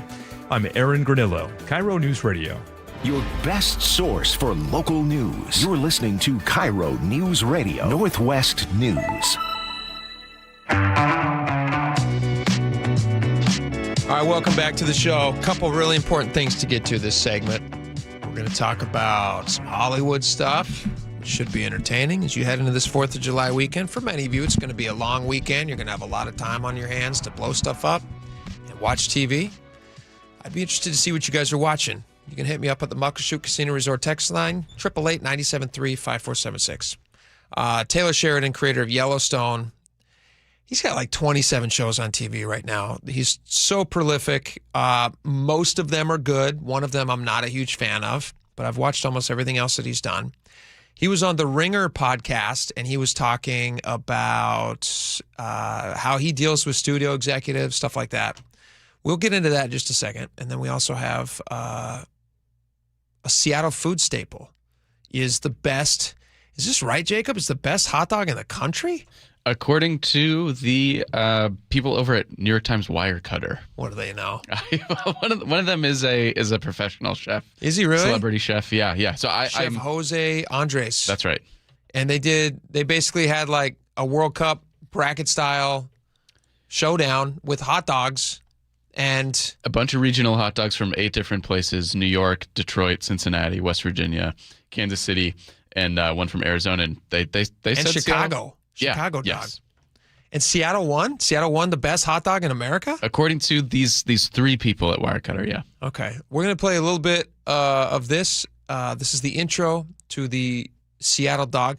So when I'm assuming there's some sort of a stage or something set up, and they're bringing it up like a heavyweight contender?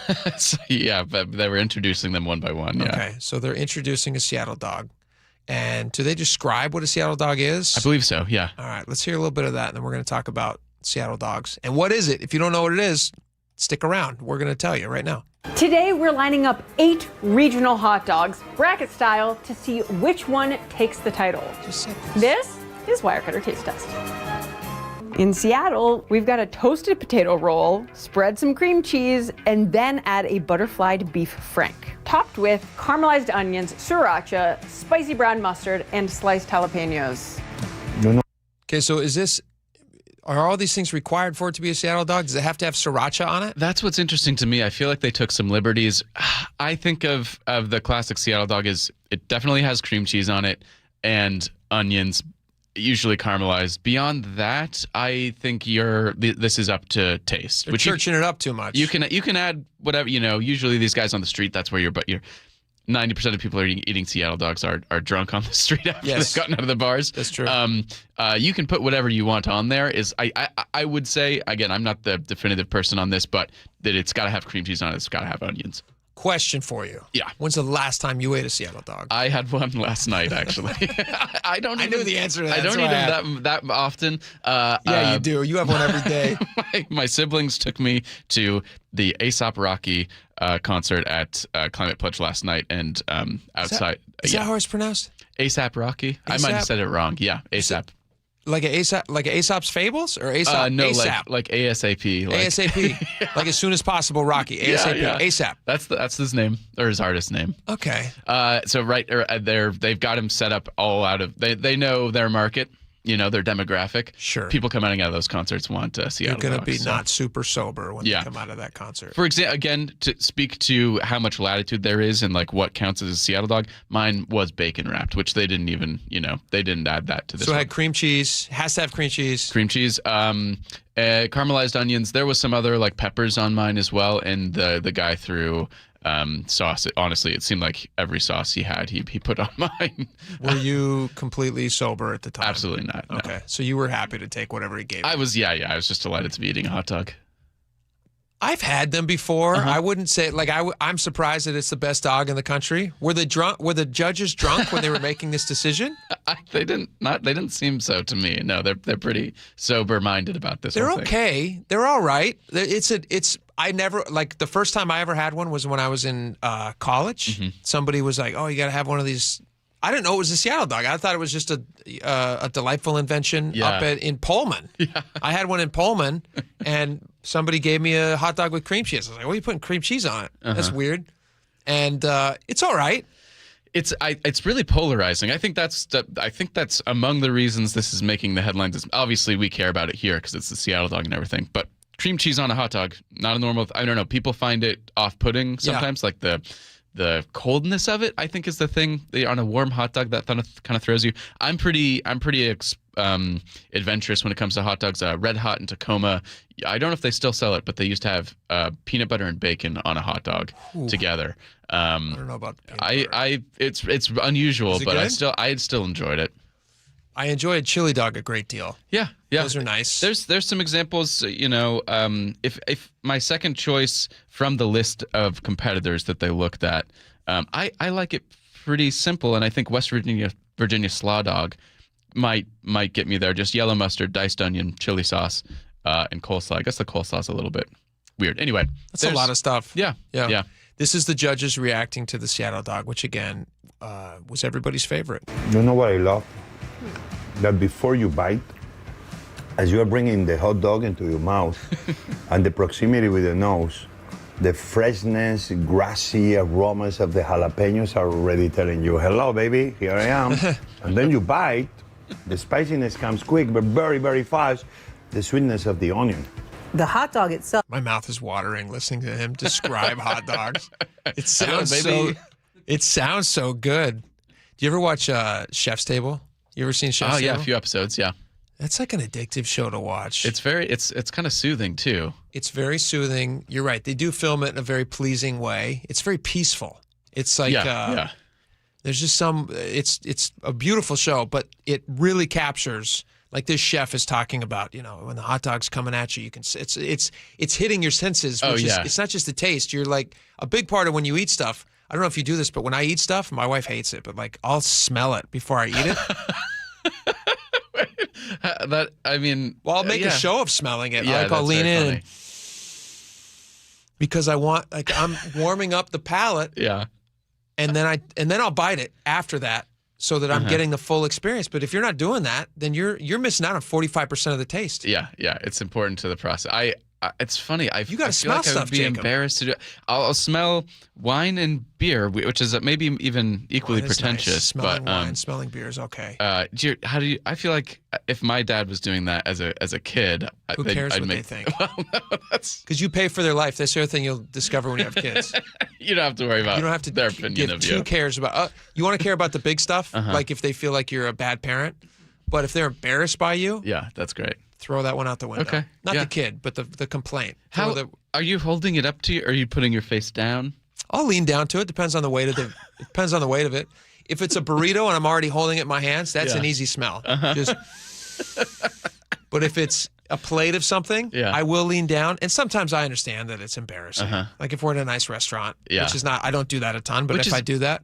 But that's almost where you should be doing it. Because that's part of the process. Like you talk to these chefs, like there's one of my favorite things in Chef's Table is they're feeding your senses. They're not just feeding you like what you put in your mouth. They want the whole experience to be like this enriching experience. And one of the guys, this is wild, he makes a pillow. You may not have, did you see this one? He makes and these are like Michigan stars. They're Michigan starred chefs, so they're not very good. They should do that in Michigan. Just to screw with us. We have 4 Michigan stars. It's they're Michelin starred chefs, and so they're looking for anything they can do to like enhance your food experience. And this guy, who actually I forget his name, but this guy actually doesn't have a sense of smell. Oh yeah, he lost his sense of smell, and like he had cancer or something crazy. Yeah. And so what he does though for the customer who comes in, he has these pillows that he puts underneath the plate. Huh. And they have tiny little holes in them, and then he fills up the pillow with smoke. Okay. Like a flavored smoke. So in this sense, he was doing like a rosemary flavored smoke, or it might have been like whatever the smoke was.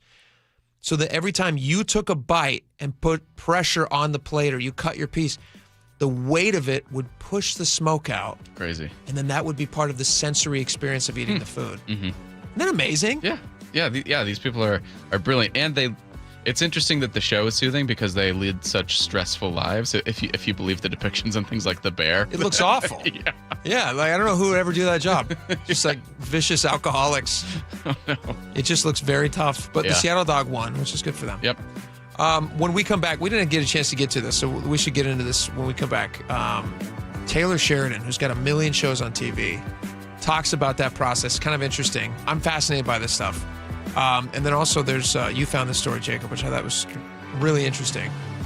The least logical fashion rule. We're light today with stuff. Not like we have a lot of stuff to cover, but like some of the stuff we're doing that's fun because it's 4th of July week. We're celebrating, so we're having some fun. Stick around. We got all that, so much more coming up. We'll be right back.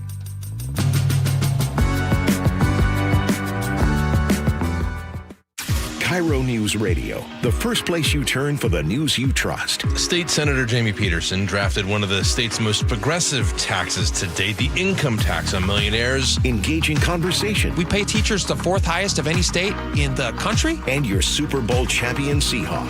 The Seahawks, they're bringing it home again. Streaming everywhere on the KIRO News Radio app. Always here, always with you. KIRO News Radio, 97.3 FM.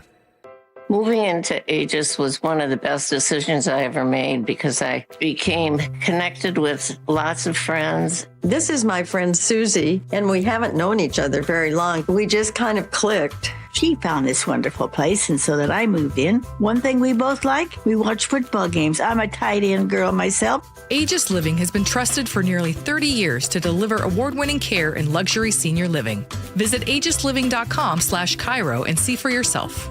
Since 1968, families across Western Washington have trusted State Roofing and Exteriors for all their home improvement needs. Hi, this is Justin Shirley, CEO of State Roofing and Exteriors. That's over 55 years of protecting homes, fixing what matters, and standing by our work. We've been here for generations. We're local, trusted, and here to stay. When you want a roof that lasts, and a company that does too, choose the team that's held to a higher standard since 1968. Call 866-ROOF-ROOF or visit stateroofing.com. You could sleep through the night without thinking twice. You could take a seat in the middle of the theater. You could drive without worry of where the next restroom is. You used to say yes, and somewhere along the way, you stopped. Not because of one big moment, because of 100 small ones. A little more urgency, one more trip to the bathroom at 2 a.m., one more mental note about where the restroom is. It happened slowly enough that it just became you. But it's not you. It's enlarged prostate, and there's a treatment called aquablation therapy, the only ultrasound-guided robotic-assisted therapy for enlarged prostate. Find an aquablation therapist near you. Call Aquablation Seattle at 206-666-2466, 206-666-2466. That's 206-666-2466. All surgical treatments carry risks, and results may vary. Side effects may include urinary symptoms, mild pain, ejaculatory dysfunction, or infection. In rare cases, complications to the urethra and rectum may occur. Aquablation therapy may not be right for everyone. Talk to your urologist to learn more. Visit aquablationseattle.com. Whatever the heat index, stay cool this summer. Your local Bryant dealer can make sure your system is up to the task. Whether it's maintaining your current system or installing an energy-efficient Bryant Evolution cooling system with perfect Humidity Plus technology, your dealer will give you what you need to help your family beat the heat. Learn more and schedule an appointment with a factory-authorized dealer today at BryantNorthwest.com. That's BryantNorthwest.com. Bryant, whatever it takes. If you're worried your friend may be struggling, remember, you don't have to be there to be there. You could say, how are you, or get a fake tattoo. You could ask with an app if it works for you. You could chat on the game, kick off your flip-flops. You could ask on your couch while you binge watch. Whatever gets you talking. Reach out to a friend about their mental health. Learn how you can help at seizetheawkward.org. Brought to you by the Ad Council, American Foundation for Suicide Prevention, and the JED Foundation. 2 years ago, my office launched a major media campaign to identify key witness to our client's bicycle accident, which we later settled for $10 million.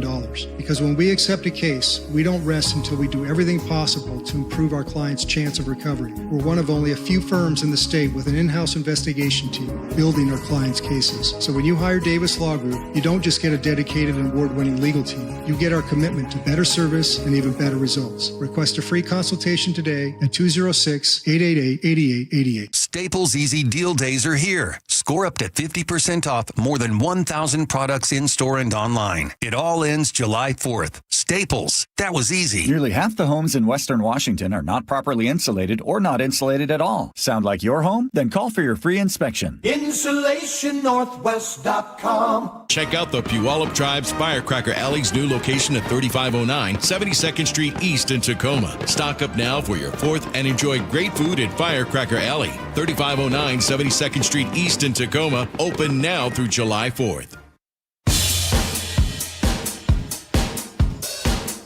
All right, welcome back to the show.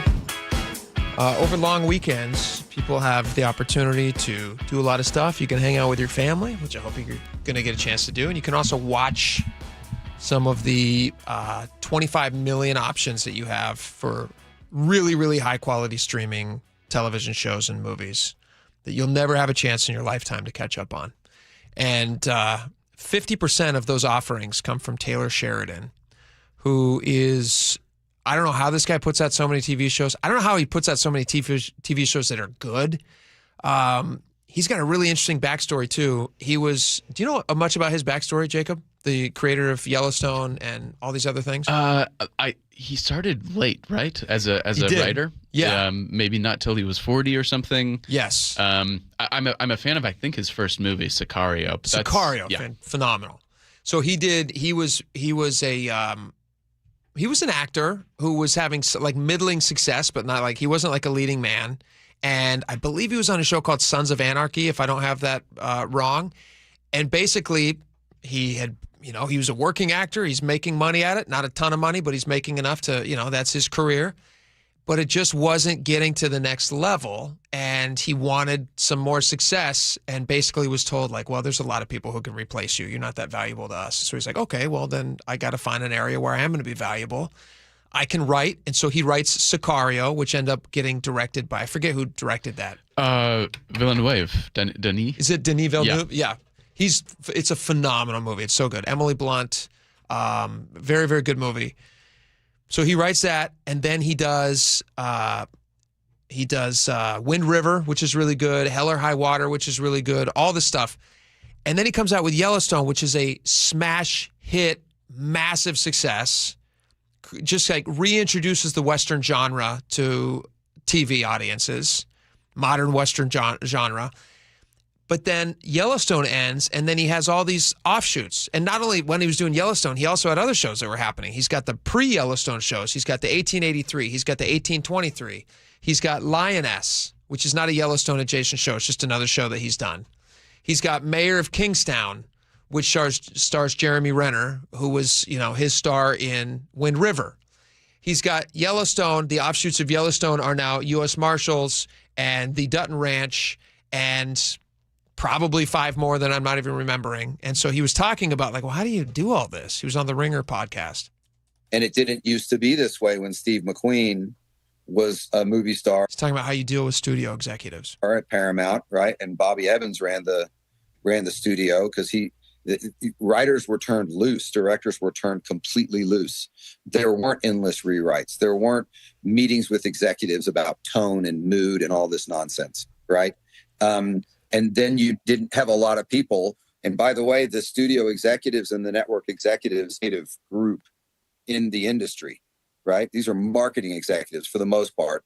Or maybe whatever they studied, law, whatever. Then they came and they got a job in the mailroom at CAA or WME and hated that. And so then they ended up as an intern at some network. And then through attrition, they find themselves the head of development. Well, what do you know about developing story? You know nothing. So they get terrified, panicked that the audience won't get it. So he basically says, you know, at his level now, he's kind of reached a level where he just doesn't have to check in with these people in the same way that they have to, you know, that other people do. And it's really interesting, too, because he details, I also heard him, he talked about something similar on Joe Rogan's podcast recently. And he was saying how it's to justify the job of a studio executive, you have all of these just tedious meetings on meetings about tone, about every single thing. They even have this thing called they will have a meeting on props. They'll have a props meeting. So at the outset of a TV show or a movie, some studio executive in Los Angeles will want to see a sampling of all the props that you're going to be using so that they can have some input into what kind of props should be used in the scene. And he's laughing about it in one of these interviews. He's like, listen, like, what does a studio exec know what kind of spurs should be used in a show like Yellowstone? They have no clue, but they'll still want to give an opinion on these things. But at the level he's on now, basically winning cures all ills. And so he doesn't have to answer to these questions anymore because every time he puts out a show, it's a smash hit. And he kind of basically just do whatever he wants, which it seems like he is doing. But he does talk about his goals as a writer because he's got 50 million things that he's working on. I'm pretty common, and I'm going to tell stories that common people are going to understand, and that's most of America. You're not going to win no Emmys with me, but I'm not trying to win Emmys. That's not my goal. My goal is to sit somebody on their couch and move them, make them think, make them laugh, scare the out of them, excite them. That's what I want to do because that's what I want from a show, right? I don't want to be preached to. I don't want someone to tell me how to think or why I shouldn't think this or should think. Look through this rectangle box and go to another world and escape. I highly recommend. Are you watching any of his shows right now, Jacob? Not at the moment, no. Okay. Did you watch Yellowstone? I haven't. You should start there. Okay. It's good. Yeah. You'll like it. It's like to give it a few episodes to get into. People always say, like, how many episodes, do you need to give something? It's like hours. It's hours of effort. So, like, you'll take to it pretty quick, I think, because it's really more about environment. Mm-hmm. Like, the show's fun, and it's a little bit campy at times, and it's like it's a drama, so it's sometimes a little silly, but you're out in Montana. Mm-hmm. I mean, you like a good IPA or something. Sure. You could enjoy a good IPA and just imagine that you're sitting out on a ranch. Wow. Because you're getting so much of that on the show. Yeah. And it's just a nice feeling. You're really taking care of my entire sensory experience with that recommendation. Thank you. And then what you're going to want to do is you're going to want to find a pillow and you're going to fill it with smoke. And then just every once in a while throughout the show, just like let a little bit of that smoke out. You'll feel like you're sitting by a campfire. Go back to listen to the last segment if you don't understand that joke. Yeah. All right, we got a lot more coming up. Next, we're going to talk with the owner of a fireworks stand at Firework Alley, down in Firework Alley. I was interested in this profession as we get ramped up here for 4th of July. She's going to join us next and tell us all about it. Stick around. We'll be right back. KIRO News Radio, where you hear G and Ursula, weekdays 9 to noon. What if your boss knew exactly how desperate you were for money and used that information to decide how little they were going to pay you? Have an algorithm to pay people as low as possible? How low can we go? This has always been a thing for companies. Because that is essentially a warning on what's called algorithmic wage discrimination. Watch live or later on the KIRO News Radio YouTube channel. Have you ever really thought about what happens when you can no longer care for yourself? If you're not prepared, it's like they just ship you off to a nursing home and you may not even have considered all the options that are available to you. After retiring, Vic attended a free seminar with elder law attorney Rajiv Nagayach at LifePoint Law, and it changed the way he planned for his future. He talked about not running out of money, not being a burden to your family. Those are two kind of basic principles that are obviously important. So what's Vic's advice? You have to have a plan. You need a running start. You need to be able to understand the system.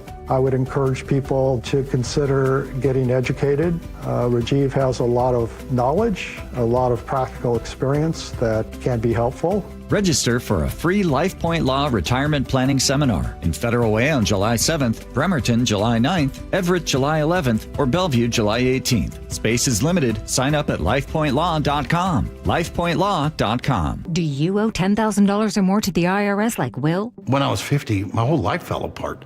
I lost my job, I lost my wife, I lost the house, I lost pretty much everything except for my life. When the IRS came calling, I just didn't have it in me. I felt like Wile E. Coyote, just waiting for that IRS anvil to drop. Then Will found Tax Relief Advocates. I heard their advertisement on the radio, I wrote down the number, and I made the call that changed everything. The IRS gave me a bill for $40,000. Tax Relief Advocates got that down to $3,200.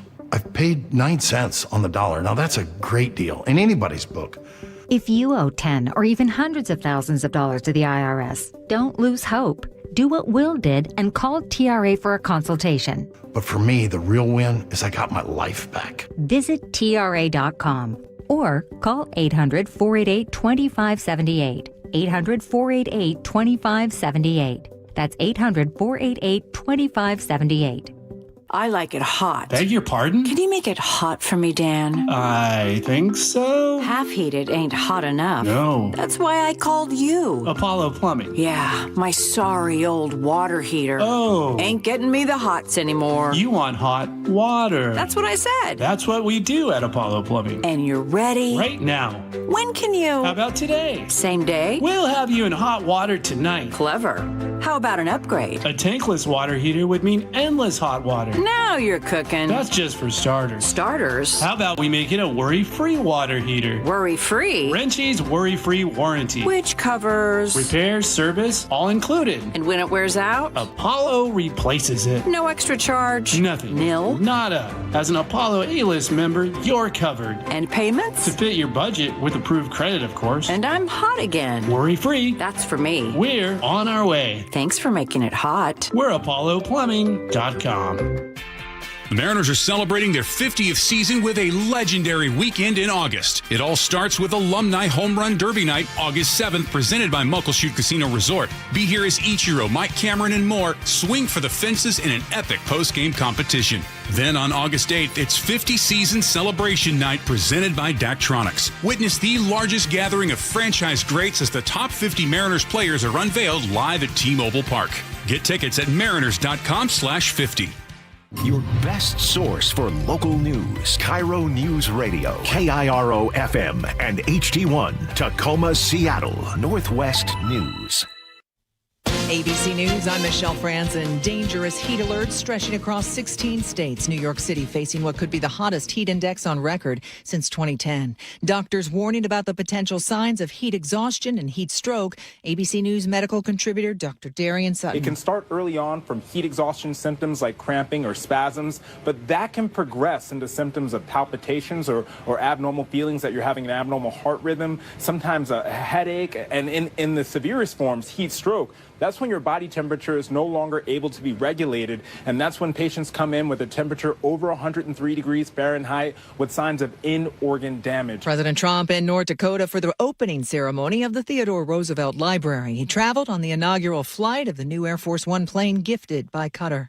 In World Cup action tonight, the U.S. takes on Bosnia and Herzegovina in their first of the knockout rounds. And on Wall Street, stocks ended lower. This is ABC News.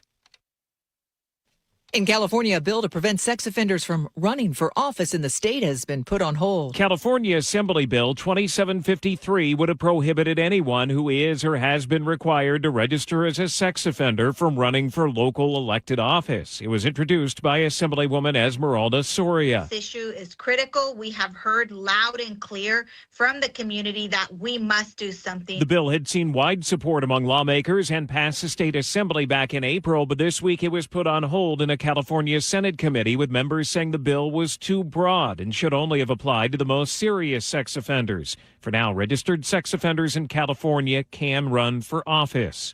Alex Stone, ABC News, Los Angeles. After a blockbuster month, job creation fell off in June. Employment report from payroll processor ADP found that 98,000 jobs were added to the economy last month, down from 122,000 the prior month. Michelle Franzen, ABC News. Well, it is Seattle's first knockout match of the World Cup. A live report from the stadium after Ted Biener at the traffic desk. Thanks, Aaron. Overall, traffic is moving rather well throughout the Puget Sound region, but there are some slowdowns, and they include northbound I-5 across the Puyallup River Bridge. Southbound I-5 slows from 85th into downtown and through Olympia approaching 101. Southbound 405 also slows at times from before I-90 to the Kennydale Hill. And northbound 405 has got some brake lights from Canyon Park to I-5, as well as eastbound on the Boeing Freeway. That is bunching up as you're heading to I-5. Some drive times, if you're heading north, your Seattle or Bellevue to Everett drive times, both of those are around 35 minutes.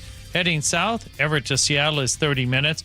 Your Seattle to Tacoma drive, that is up to 46 minutes, and Tacoma to Olympia, 38 minutes. On southbound 405, your Bellevue to Renton drive time is 22 minutes, and Renton to Puyallup on 167, that drive time has risen to 45 minutes. KIRO News Radio, real-time traffic, I'm Ted Biener. KIRO News Radio, 97.3 FM, Northwest News. Now, the latest from KIRO News Radio and mynorthwest.com. Good afternoon, I'm Aaron Granillo. Senegal with the edge at halftime over Belgium at Seattle Stadium. Right now 1-0 in the round of 32, a knockout game in the World Cup. KIRO News Radio's Jillian Raftery is there. She joins us live. Jillian.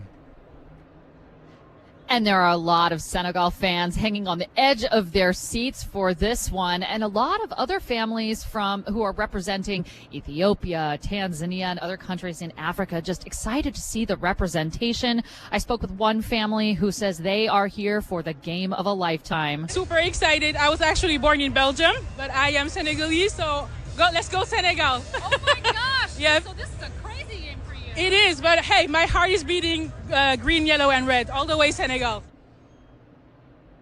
There are a lot more families here, too, with kids. They say they're all really excited. A lot more of them are locals who say this was a great opportunity to see one of the games. Tickets were a little bit cheaper. I see some holes in the stadium. It doesn't look like it's a completely sellout crowd here today, but I will say the vibe, like every other game, are immaculate. Reporting live in Pioneer Square, Jillian Raftery for KIRO News Radio. Seattle and King County are making major changes to how homelessness is managed here. The mayor and county executives say they'll take back control of more than $160 million in contracts from the King County Regional Homelessness Authority. This decision follows that audit found millions of dollars in financial problems and weak oversights. The authority will continue receiving federal funding, but local control will fully begin by January. If you are taking a Washington State ferry this holiday weekend, it's going to be crowded. The ferry system expects about 400,000 riders over the long 4th of July weekend, making it one of the busiest times of the year. You are encouraged to make reservations when available and check the WashDOT app before heading out and avoid those peak sailing times if possible. To your forecast now, it's a nice, calm, dry afternoon, mix of clouds and some sunshine as well, with highs today in the mid-60s. Currently 63 degrees in downtown Seattle. I'm Aaron Granillo, KIRO News Radio. Your best source for local news, serving Western Washington and the world with the KIRO News Radio app. Always streaming live on your smart speakers. You're listening to KIRO News Radio, Northwest News. And now, it's time for the Jake and Spike Show on KIRO News Radio with your hosts, Jake Skorheim and Spike O'Neill. Welcome back to the show. 2 hours down, 1 hour to go. I don't want to waste any time. I want to jump right into this conversation. I'm very excited about it. We got 4th of July coming up. One of the most wonderful times of the year. Everybody loves it. I want to reach out to and talk to somebody who runs a fireworks stand. So I put it out there to the audience, and I got a call back. I want to welcome to the show right now, Janelle Villegas. Janelle, thank you so much for making the time. Thank you so much for allowing me and calling me. Janelle, this is just, it couldn't be better timing. I'm sure this is a very busy season for you, obviously, at this time of year. Tell me a little bit about your fireworks stand and how you got into it. Okay. Well, first off, my husband and my children are members of the Puyallup tribe of Indians located in Tacoma. And it's just something that's always been around. I've actually been with my husband for 30 years. We met as teenagers and got together, and just being with him, knowing him, fireworks was a big part of his tribal culture. Oh, heck yeah. And he also works for the tribe, so we live near the tribe, and so it's just been a big part of our life. And the tribe has always been able to give their tribal members the opportunity to purchase a firework license, and they have a set area on the reservation. It's called Firecracker Alley, and it's just always, I've heard stories even before I was born, just back in the 50s, the 60s, the 70s, and so on, that the fireworks stands have been there. So people let me ask you, Janelle, let me ask you this question real fast before you get more into it. I have not been down to Firecracker Alley. I'm from the north end, so I live up in Snohomish County, and we would go up to Boom City. I imagine. Yes. So, are you guys must be aware of Boom City? I am. I actually went to Boom City as a kid. Oh, you with did? My parents. Yes, my Perfect. parents took me to Boom City. So, of course, when I met my husband, I was like, "Oh yeah, I know about Boom City," and he was like, "Yeah, my tribe does Firecracker Alley," and so. I got to learn that there's actually other reservations around Washington as well that have their own set of stands. I think that the Puyallup tribe and the Tulalip tribe are the two most popular, though. Sure. But yeah, it's kind of it's a thing for each tribe that they're allowed to have this opportunity, being a sovereign nation, and they can do this on their land and earn a living for themselves. It's part of how they make money and earn income. Before the casinos, it was a big money maker for them. Even now with the casinos today, a lot of the members down there that have their stands, they're doing it as the part of their livelihood. And this is like you said, you guys have been in this business. You've been with your husband for 30 years. Yes. How long has his family been? Because you guys have a stand yourselves, is that right? We do. We have our own stand, and we started. This is our 11th year. We started in 2015. Awesome. And we decided to give it a try because I'm a stay-at-home mom. For many years, I actually ran an in-home daycare, and then for reasons, I ended up closing that daycare, and I had my own children, and I decided to homeschool. Sure. And we just decided to try it out, to give it a try, to see how it goes as a way to make a little extra money. And it's just kind of worked out for us. And then we just delve more and decided to really put an effort into fireworks as our business, even though it's kind of a once-a-year thing.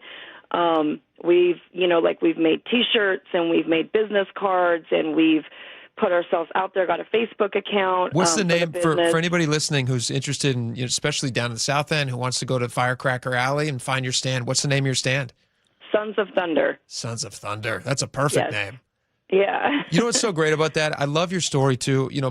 How many kids do you guys have? How many, you and your husband? We have a total of 5 kids. Oh my gosh. God bless you. That's a lot of kids. I have 4, and I thought that was a ton. Yeah. Well, you're just one away. That's right. Yeah. We'll keep working on it. But my wife is also, she's a stay-at-home mom, and we've made that decision. And, I'm so she was sending me these pictures yesterday. She took the kids out strawberry picking. And so it's just the experience that the kids are getting. I understand it's not an option for everybody. Some people choose to do it. Some people make the sacrifice to do it because it is a sacrifice.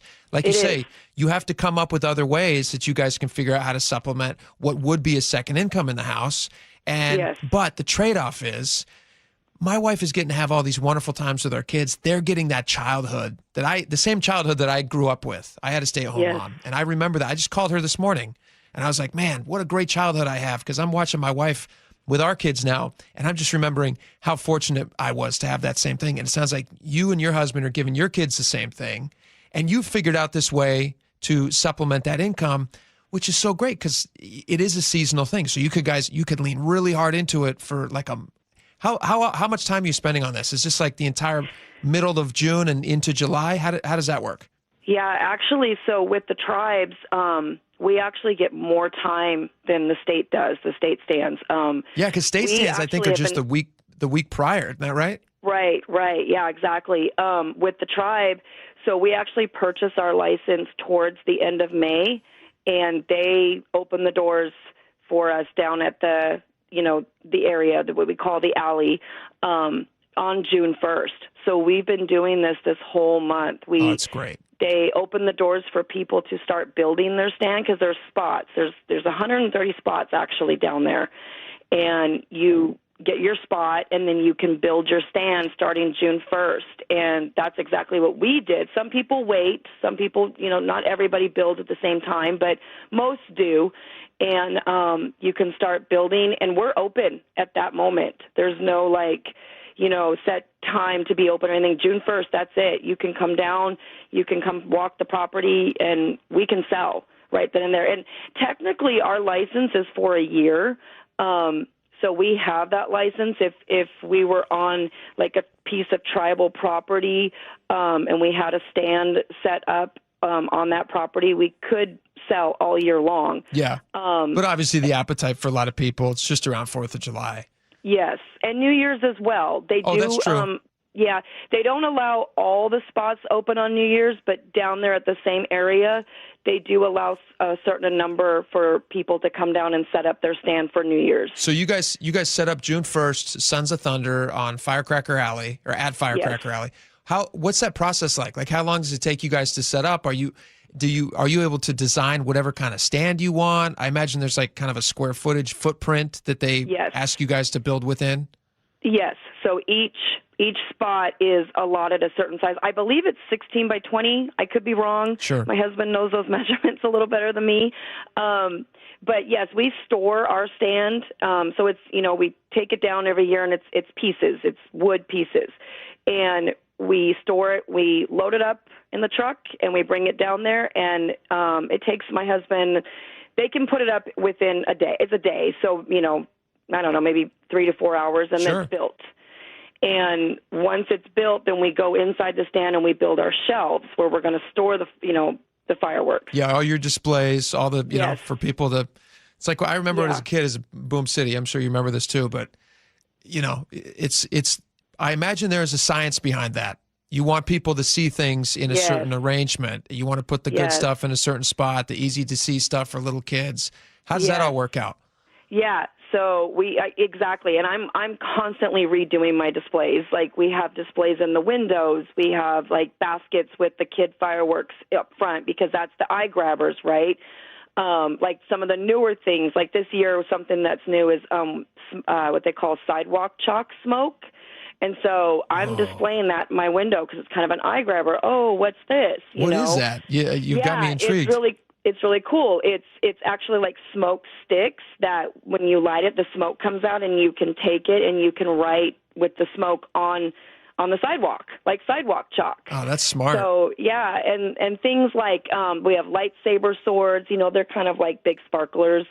But those kind of things you put in the windows. I remember a couple years ago, the lollipop sparklers came out, and all the kids gravitate to that, and that brings the parents in, right? And then you start showing them things, and then you just kind of you got to grab customers like that. It's just like the supermarket checkout stand or aisle. It's like all that little stuff that all the kids see. That's the little extras. And this year, like you were saying, being the 250th, I have a big, American patriotic, of course, there's a lot of Trump cakes, a lot of Trump fireworks. We're displaying that outside because that's the big deal this year. So outside of our stand, we have like fireworks stacked in a certain way, in a certain arrangement, so that it's an eye grabber because it is the big 250th. Let's celebrate America. Happy birthday, America. It's a big thing. Yeah. Tell me about a Trump cake. What is a Trump cake? Well, a cake is like the square big box firework.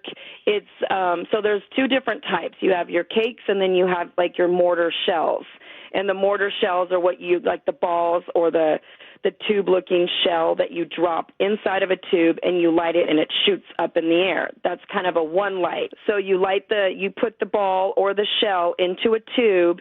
You light it once, and it shoots out of the tube and goes up into the sky. Oh, I got you. Like a mortar shell thing. Yeah, like a mortar shell. But a cake is a square box that you light once, and it has a certain number of shots to it. Oh, okay. So it could have 12 shots, 16 shots, 25 shots. Some of them are even. We have cakes that are. I have one particular cake right now that's 688 shots. Yeah. What's that run? Because that's one of the other things. When you go to the fireworks stands, you have to have a number in your head. You always exceed the number, obviously, which is good for your business. Right. But you kind of go with an idea in mind. Like when I go with my kids, I kind of set out with them. I'm like, all right, guys, here's the cash we're bringing. Here's what we're going to spend. Please try not to go too far over this because it can add up really fast. So like that 600-something show you were talking about, what does something like that run? So we have it priced right now for $300. Holy smokes! Yeah, it's what they call a grand finale. It's a big box cake, and I mean it's big. It's kind of something that you would see at a fireworks show. It's just going to rapidly go off for 688 shots. And how long something like that run? Like what does a 600-shot, $300 cake run? I mean, not price wise. Like how long would that last? The time. That cake probably goes for, I want to say, close to about 40 seconds. It just depends because if the shots go up slow, some people don't like that because it's like, okay, that's boring. It's like going too slow. Yeah, it's a finale. They want a big thing. Yeah. So this one runs like that. It's more fast, but it's got so many effects to it that makes it really good. But I would say it's somewhere close to a minute long. Okay. Because even though it sounds like 688 shots, wow, that's big, but when it's going like really fast, the shots are going quick, right? So it's somewhere close to a minute. Well, are you running the stand with? Are your kids old enough to work the stand with you guys? Yes. Oh my gosh, that's a dream come true. We have 2 adults who come down and help us every now and then. My daughter is fantastic. She brings me all her friends, so that's her big help to me, right? She recruits workers for you. Yes. Well, she brings me customers. Oh, there you go. That's good too. Yeah, all her friends come down, and then they tell their friends, and so my daughter's a big help with me in that perspective. But she'll come in the stand because she was helping me when she was a teenager, so she knows what to do. Yeah. She comes in and she starts, doing it for me for her friends. But we have 2 teenagers right now back to back, 15 and 16, and they're we have a boy and a girl, and my son is my husband's biggest help. Like they both get up in the morning, like they're there right now. They get up in the morning and they get the stand open, and I kind of stay back to kind of take care of some things, and then I go up there in the afternoon. That's so fun. Oh my gosh, Yeah. with your kids too. We have some friends who their family has run at one of the local fairs here in Monroe. I mean, not here. I'm in Seattle right now, but up where I live, they have this nacho stand that their family has run in their family, like 3 generations now, for like 50 years. And every summer, for the 2 weeks that the fair is going, they kind of block everything else out, and then they work it as a family. And now they've been doing that for like 50 years. And now my oldest son, who's 11, he's too young this year to work it, but like his good buddy, since his parents own this, they're like, yeah, maybe next summer, he can come in and get a few hours in working. That must be such a fun thing. Every year you guys get to look forward to doing this thing as a family. Yeah, absolutely. And our kids have learned it since they were little kids because they were in the stand with us as little kids because what are we going to do with them, right? Yeah, absolutely. And they learn to talk to people, which is great. Kids that are homeschooled, right? Learning to talk to adults. And look adults in the face and actually make eye contact. Yes, exactly. And they've learned how to sit there and pull customers in and say, hi, how's it going? I'll tell you, my oldest daughter, our first year, she was 14 years old, she was 13 going on 14, and we had a customer that was pulled in just because they thought she was just the cutest thing.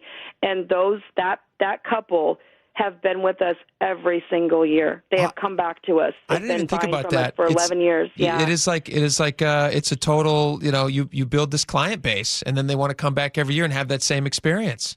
Yes. And our kids they know that it's our family business, and they tell their friends, and my son's in Taekwondo, and he gives cards to all the families at the Taekwondo. So they're reaching out and learning too. Let me ask you. We're getting short on time here, but and we're talking to Janelle Villegas. She and her husband have the Sons of Thunder fireworks stand at the Firecracker. It's Firecracker Alley. Is that right? Yes. Firecracker Alley. What color is the stand, by the way, so people can identify it? Our stand is blue. Okay. And we do have like lightning and thunder on our stands. What's the most amount of money? Because it's just a little like stupid questions here, but like, what's the most amount of money that somebody's ever come in and spent with you guys? Are you willing to share that information? Yeah, that's fine. Or are you are you surprised by how much people are spending on fireworks? Yes and no. Because it's a celebration and the fireworks aren't cheap. And so when you want a good amount, they go fast, right? And so to have a really good day and night, you need a big quantity. There you go. And so sometimes it doesn't surprise me because I grew up with fireworks with my family. Like I said, my parents took us to Boom City. So fireworks was always a big part of my life. Yeah. And so it doesn't surprise me because I understand the quantity that you need to have a really good time. Totally fair. And yeah. if you're, in this life, we look for outlets to have fun and enjoy things, right? Entertainment, right? And so, especially if you're hosting a big party, you want to be a good, good entertainer. Yeah. But then sometimes it does surprise me because it's like, wow, that's a lot, You're like, but that's all right. It's my stand. Here's my other question. I wonder this every single year, and we're almost done. When you guys finish up and you stop selling for the year, what do you guys do with the fireworks? Do you send those back? Like, how does that work? No, they are ours. We buy them.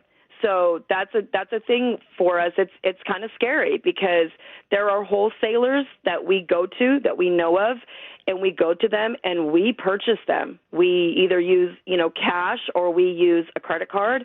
Or some of the wholesalers, if they know us very well, they allow us to do like run a tab kind of, and we pay them off at the end of the season. But it's a risk. You guys are investing a lot, and you're hoping that somebody comes down and buys the product you guys are investing in. Yes, and so whatever is left over, we bring home. We keep, and we have a place where we store our fireworks. Sure. And if people want some throughout the year, they call us. Okay, they have a celebration, they have a wedding, a birthday party, and especially New Year's. Oh, yeah. They'll call us, and then we sell them. They don't go bad. People think that, but they don't go bad. Well, you got to keep them in good order and keep them safe. Janelle Villegas, thank you so much for giving us all this insight. I'm super excited for the 4th. Absolutely. And I love how you guys are doing that as a family. I think that's really cool.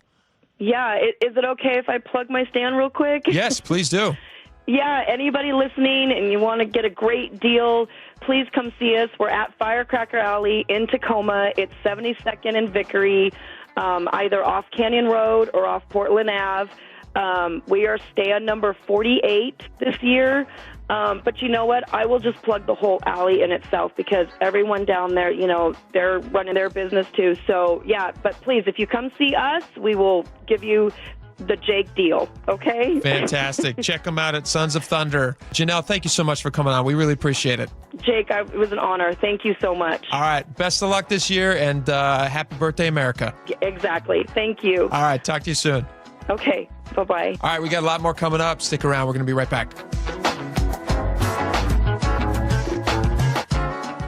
This hour is brought to you by Davis Law Group. KIRO News Radio, where you hear the John Curley Show, afternoons 2 to 7. All they care about is whether they make money. You could see it. When Trump was out of office, they lost money. Trump comes back in office, they make money. Fox stock goes up, MSNBC goes down, CNN loses viewers, they lose money, everybody's unhappy.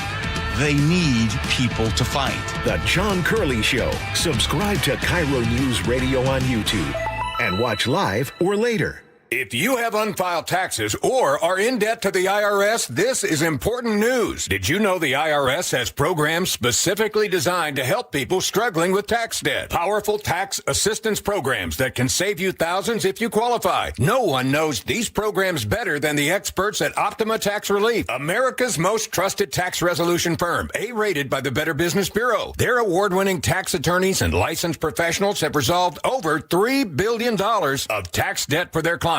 One call to Optima can start the process, helping to put an end to your worries about wage garnishment, asset seizure, and other aggressive IRS actions. Find the best options to solve your tax problems. Call the experts at Optima Tax Relief today for a free consultation. Call 800-343-6460. 800-343-6460. 800-343-6460. Optima Tax Relief. Some restrictions apply. For complete details, please visit OptimaTaxRelief.com. Don't miss the Mariners' 50-season celebration night, August 8th, presented by Daktronics. Witness the most iconic gathering of Mariners greats in franchise history as the top 50 players are unveiled at T-Mobile Park. Get your tickets at mariners.com. Experience the thrill of seeing orcas and humpback whales with Puget Sound Express. Join their family-run tours for guaranteed whale sightings departing daily from Edmonds. These are Seattle's most popular and well-reviewed whale tours. Book now at PugetSoundExpress.com. Progressive's Home Quote Explorer helps you easily find and buy the right coverage for you. It's everything you've always wanted. Well, I mean, as far as a website that lets you shop, quote, and buy insurance in one place. But hey, maybe that is everything you've always wanted. Yeah, people have different types of dreams. And if all you've ever been searching for is a website that helps you choose home insurance rates and coverage, boy, do we have great news about Progressive's Home Quote Explorer. Progressive Casualty Insurance Company, affiliates, and third-party insurers. Comparison rates not available in all states or situations. Prices vary based on how you buy. If the world were like a Sleep Number mattress, everything would adapt for your comfort. Because as your life changes and your body changes, Sleep Number mattresses adapt and shift to give you personalized comfort night after night. And right now, new mattresses start at $1,500 during our 4th of July sale. Plus, get a free base with select mattress purchases. To experience a whole new world of comfort, visit a Sleep Number store or go to sleepnumber.com. Sleep Number, to a good life sleep. Always exhausted, loud snoring, keeping your partner awake? You could have sleep apnea and not even know it. South Seattle Smiles has a comfortable solution with no CPAP required. Most medical insurance accepted. Call 206-241-5533 today. SouthSeattleSmiles.com. Whatever the heat index, stay cool this summer. Your local Bryant dealer can make sure your system is up to the task. Whether it's maintaining your current system or installing an energy-efficient Bryant Evolution cooling system with perfect Humidity Plus technology, your dealer will give you what you need to help your family beat the heat. Learn more and schedule an appointment with a factory-authorized dealer today at BryantNorthwest.com. That's BryantNorthwest.com. Bryant, whatever it takes. And the match is about to begin. Most of the team is out with COVID-19, so there'll be some substitutes tonight. What's this? We have an unexpected guest on the field. It's a dog. Well, they could do with extra players. She's going for the ball. Are front paws hands or feet? Soccer season is full of surprises, and COVID-19 could be one of them. If you test positive, prescription medications may help. Ask your doctor if they're right for you. Learn more at PfizerForAll.com. Sponsored by Pfizer.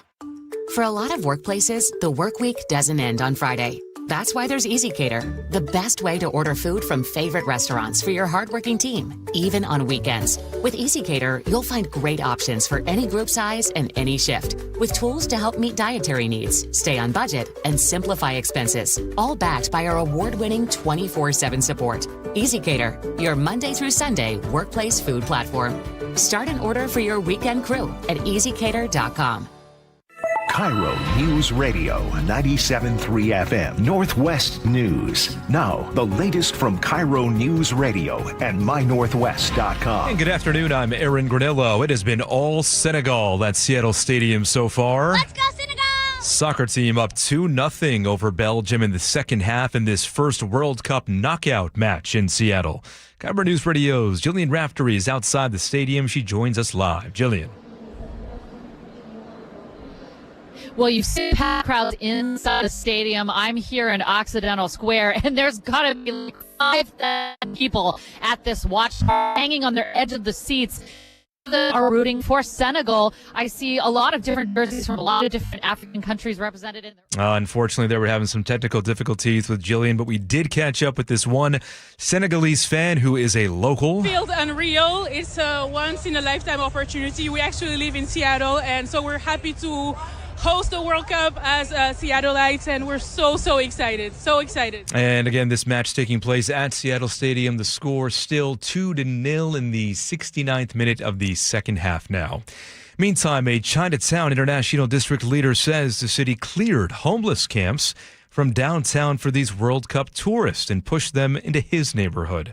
Advocate Gary Lee says Mayor Katie Wilson has turned the CID into, his words, a human dumping ground. We will no longer be taken advantage of by white city leaders who only come to the CID for dim sum. They are counting on Wilson to join them at a Monday rally ahead of Seattle's final World Cup match. My team will review, and if I can make it, I'll certainly be there. We have reached back out to Wilson for a response to that human dumping ground comments. U.S. men are favored in tonight's match against Bosnia and Herzegovina. The first two games, it's the best I've ever seen the national team. But former Sounders goalkeeper and two-time World Cup veteran Marcus Hanneman tells the Jason Rand Show on Seattle Red 770 AM, anything can happen. It's a one-game series. That's what's so exciting about the World Cup. It's, once you get to that knockout stage, it's, you got to win. If they do, the U.S. will play here in Seattle on Monday night. Tonight's kickoff is at 5 o'clock. Now to the real-time traffic desk at 2:33. Here's Ted Beener. Thanks, Aaron. Outbound commute traffic certainly picking up. Southbound 167, that is thickening up from about 167 down to 212, and from State Route 18 into Sumner. Your Renton to Puyallup drive time, that is now up to 52 minutes. Southbound I-5 slows from Lake City Way into downtown, up the South Center Hill to Midway, and through Olympia approaching 101. Southbound 405 also slows at times from before I-90 down to Sunset. And northbound I-5 slows coming into downtown from the West Seattle Bridge. And eastbound on the Boeing Freeway, that's bunching up as you're heading to I-5. Some drive times, Seattle or Bellevue to Everett, that drive time, both of those are right around a half hour. Heading south, Everett to Seattle is 30 minutes. Seattle to Tacoma, that's up to 57 minutes. And Tacoma to Olympia is 42 minutes. On southbound 405, your Bellevue to Renton drive time, that is 22 minutes. I'm Ted Beener with KIRO News Radio, real-time traffic. Thank you, Ted. Now to the forecast. We are seeing some sun breaks at this hour, but still mostly cloudy skies, staying dry today. More of the same for tomorrow, then heating up into the low 70s for Friday. The July 4th weekend looking great, mid-70s after some morning clouds, plenty of afternoon sunshine. Right now, 63 degrees in downtown Seattle. I'm Aaron Granillo, KIRO News Radio. Your best source for local news. You're listening to KIRO News Radio, Northwest News.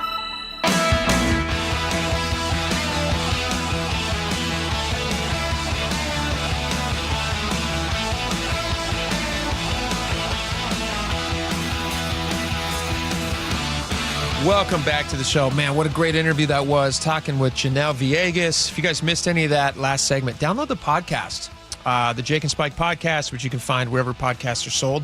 Ours is actually free. We're just going to give it to you. You just subscribe to it. We'll just send it right to your phone. That's how much we believe in this product. We're not even going to sell it. We just want to give it to you because we know you're going to love it.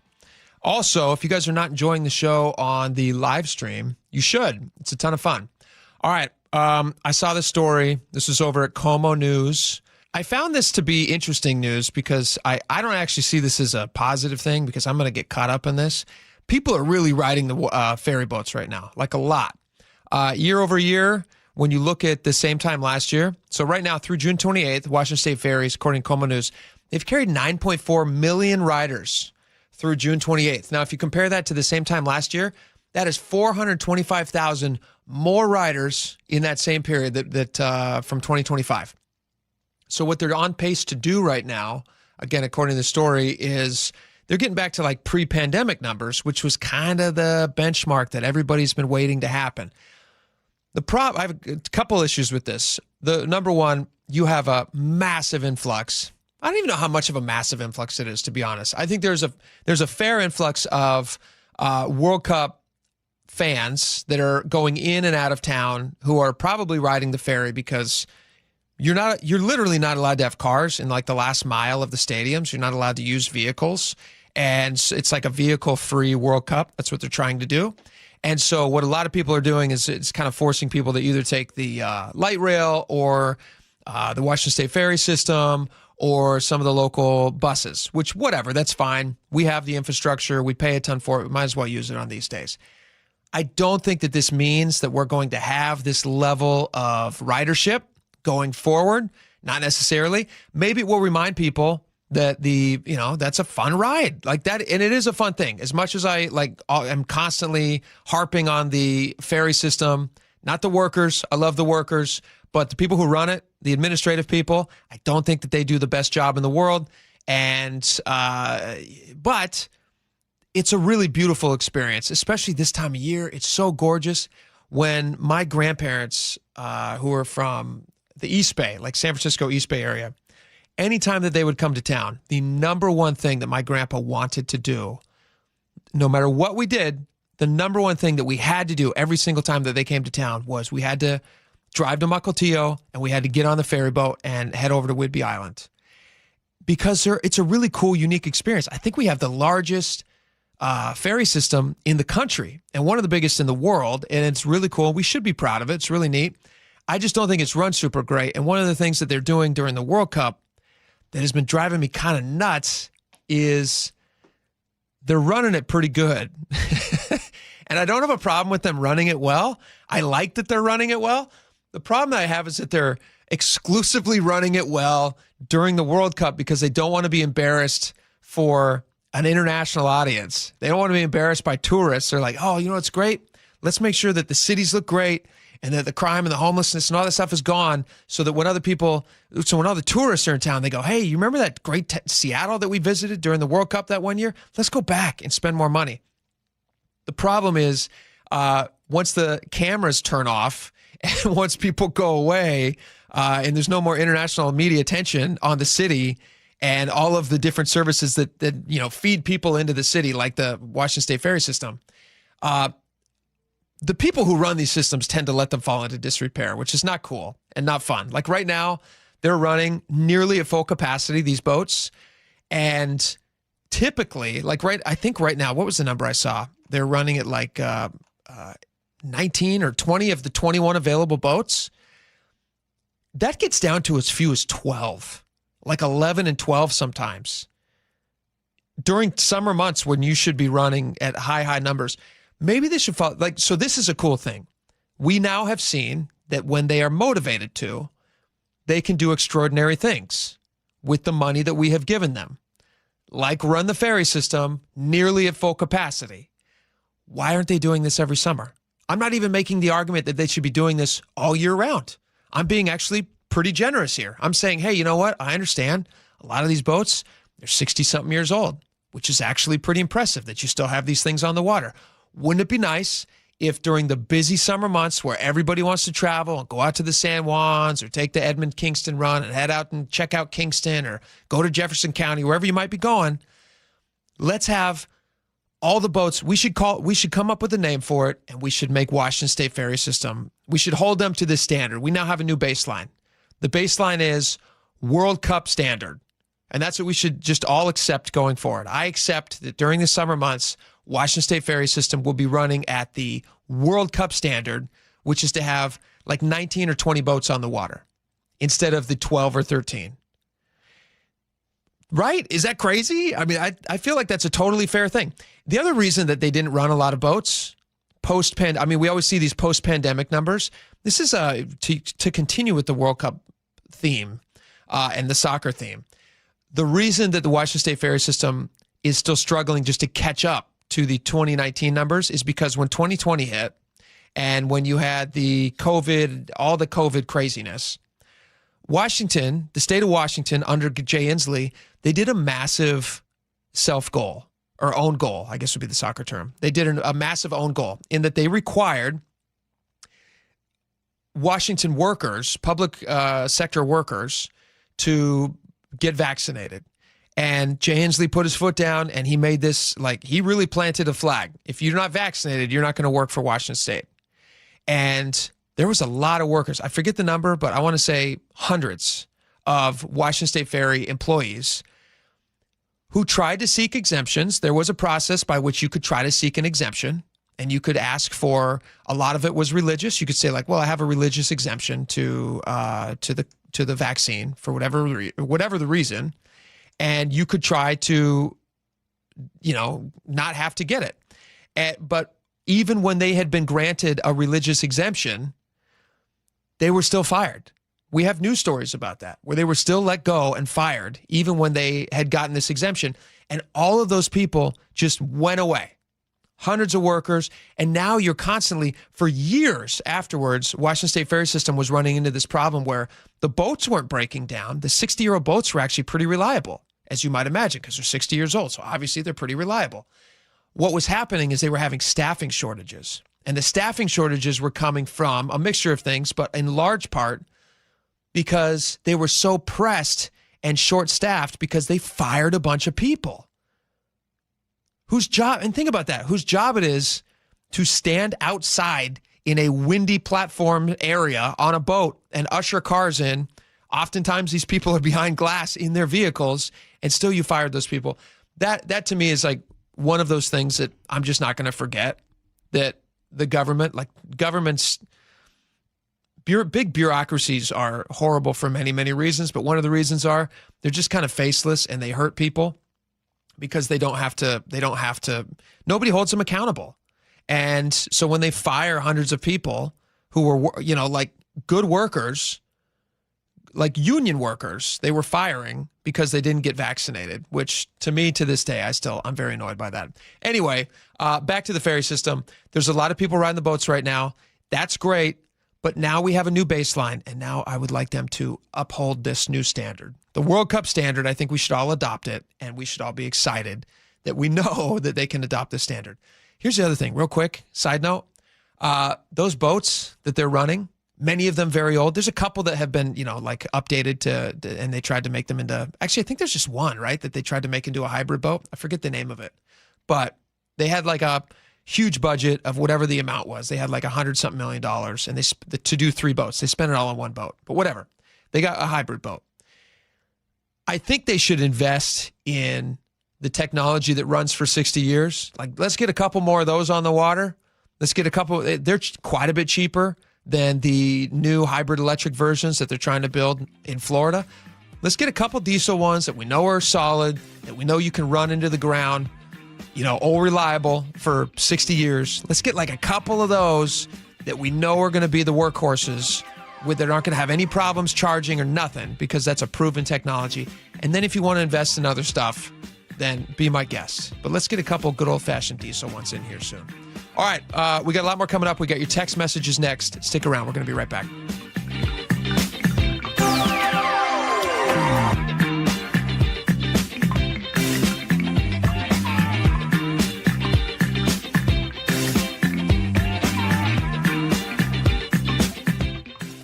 KIRO News Radio, where you turn for the news you depend on. A political shakeup for Democrats that represent Seattle. Traffic. Right now, Auburn to Renton at 25 minutes. That's a good 10-minute delay. Conversation. 3 people on the floor can't cover 20 aisles of plexiglass. They're doing their best. It just doesn't work. And your Super Bowl champion Seahawks. And the party begins. Broadcasting live from the KIRO News Radio YouTube channel. KIRO News Radio 97.3 FM.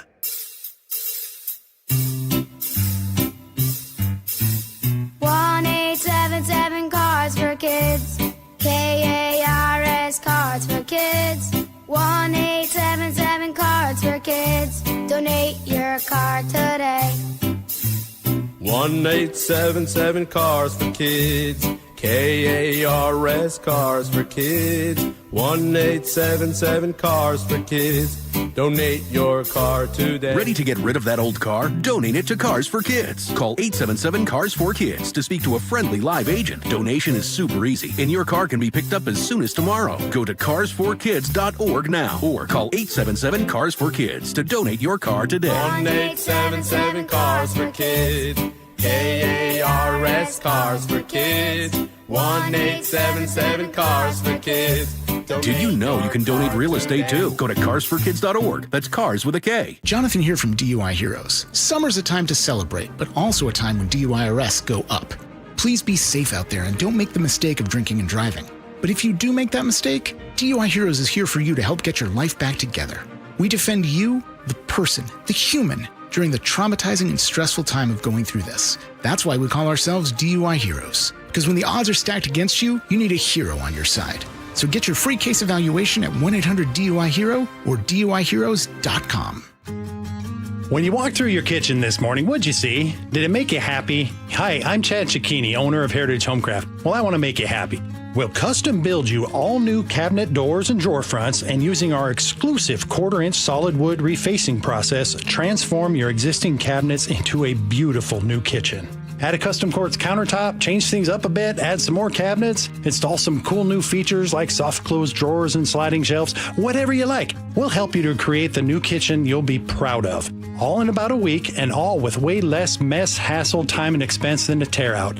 Call today and I'll get one of our pros to come out and show you how easy and comfortable it'll be to get going on your new kitchen. Stop waiting. We're having a trade-in sale. You'll save $30 per door and drawer front off the cost of your new kitchen. Count them up and see how much you'll save. Heritage Homecraft, 425-485-1600, 425-485-1600, or heritagehomecraft.com. Guys, did you know your testosterone affects everything in your system, including how you feel and perform every day?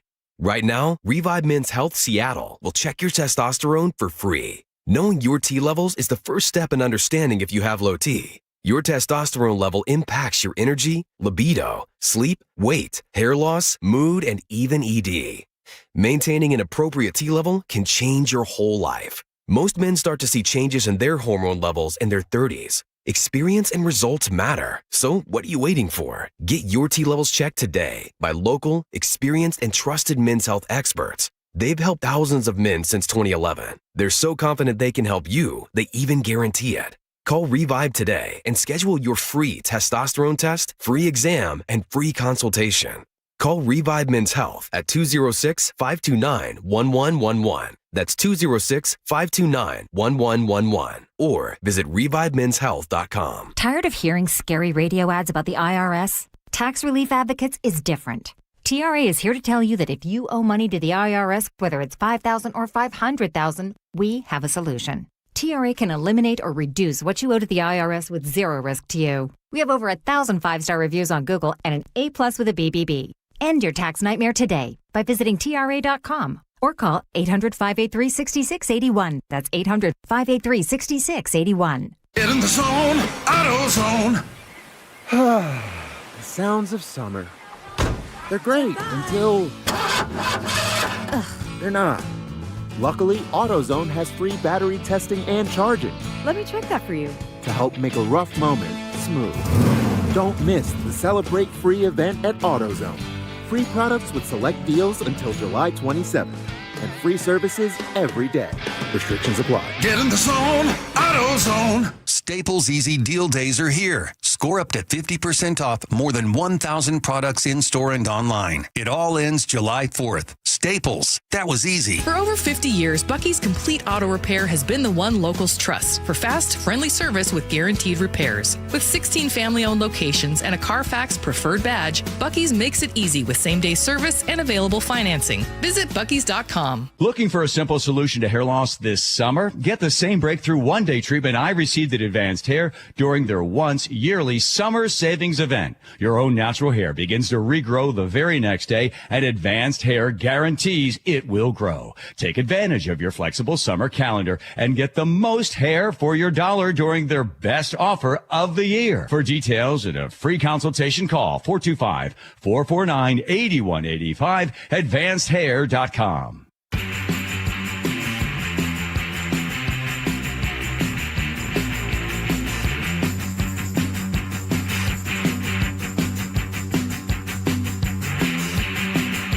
Welcome back to the show. Super fun show today. Lots of great text messages from all of you guys. Thank you so much for sending them in. Let's just jump right into them. Jacob, go for it. Yes, I will start with Unicycle Mike, who texted in. We talked a lot about fireworks today. He says, I spent $560 on fireworks this year. However, I totally agree with Jacob. I should have bought more Lego sets instead. Yes. They're so good. Did you play with Legos as a kid? I did, yeah. Okay, so we were talking about this on the show yesterday. Was it just yesterday we were talking about this? Anyway, my son wants to spend a lot of money on a new Lego set. Okay. He's working this summer for my dad and mom. Nice. He's saving up his money. And he shows me what he wants to buy. It's a Millennium Falcon. It's like $620. Yeah. It's a lot of money. Uh-huh. But those things do hold their value. And like they do, it's amazing the amount of money that people spend on these Legos. My biggest set was a pirate ship. That was an awesome It's a good set. one. Yeah, it's good. That was really cool. You should have held on to it. It's worth a lot of money. Yeah, that's true. Area code 360 says the Seattle fireworks ban is not enforced. It's a war zone in my neighborhood every year. Good to know. Area code 206, before spending money on fireworks, make sure you have a place to light them. It really sucks to spend $200 on fireworks only to have them confiscated. That does sound like a sad story. I'm sorry that happened to you, 206. Sad. Joe and Shoreline, should I read this one? It's a little bit long. This is a long one. I'll read Joe. Okay. I'll read Joe and 360. Joe and Shore, do you want to summarize Joe and Shorelines? Just that basically he had the experience of seeing a fireworks stand owner set off all their leftover fireworks. Oh, no way. Basically, that's a good one, yeah, Joe. Yeah. Thank you. Wow, that's a very good one. All right, this is from Joey in 360. He says, can you guys please play the audio from Joe Dirt where he's naming off all the fireworks? Some of it may need to be bleeped out. It's the funniest audio related to fireworks. All right. So you're going to tell me that you don't have no black cats, no Roman candles, or screaming Mimis? No. Oh, come on, man. You don't got no lady fingers, fuzz buttles, snicker bombs, church burners, finger blasters, gut busters, zippity doodads, or crap flappers? No, I don't. You're gonna stand there owning a fireworks stand and tell me you don't have no whistling bungholes, no spleen splitters, whisker biscuits, honky lighters, hoosker do's, hoosker don'ts, cherry bombs, nipsy daisers, with or without the scooter stick, or one single whistling kitty chaser? That is a good one. That's a fantastic clip. Very good suggestion. Thank you, Joey in 360. Let's move on real fast to socialist victories. Doug in Mount Vernon says on the 9/11 comment we played from that Colorado primary winner. 9/11 comment, okay, for a graduate level class on international politics, no so good for campaigning. Jeff from Renton also somewhat similar sentiment, I suppose. The candidate from Colorado is spot on. We've muddled in the Middle East since the 50s, all about oil and having military bases. Here's the thing, Jeff. I will say this. She says in the clip that destabilized. When was the Middle East super stable? I would ask that question. And also, she's applying post 9/11 feelings to pre 9/11 stuff. So like when we're attacked at 9/11, we don't have time to get into all this right now, but the idea that she's saying that we somehow had it coming to us is, I will say, for most middle of the road people, they would find that to be a very objectionable view from a political candidate. But who knows? Maybe you're right. All right, on Seattle Dogs, real quick here, area code 206 says, try cream cheese, barbecue sauce, jalapenos, and grilled onions. That's a lot of flavor. Ben, the security consultant, I don't know what percentage you said, Jake, but he says 60% taste is actually olfactory smell response. Oh, I said it was 45. Something, somewhere in there. So he's saying that most of your taste comes from your nose? More than half, according to Ben, the security consultant. Well, then I think even if I'm embarrassing myself, smelling it before my bites. Yeah. All right. We're actually out of time. We don't have time to read any more. That's right. Thanks for producing today. It was a great show. Yeah, this was fun. Tons of fun. John Curley's coming up next. We will be back here tomorrow live. So don't miss it. We'll see you back here then. Bye-bye.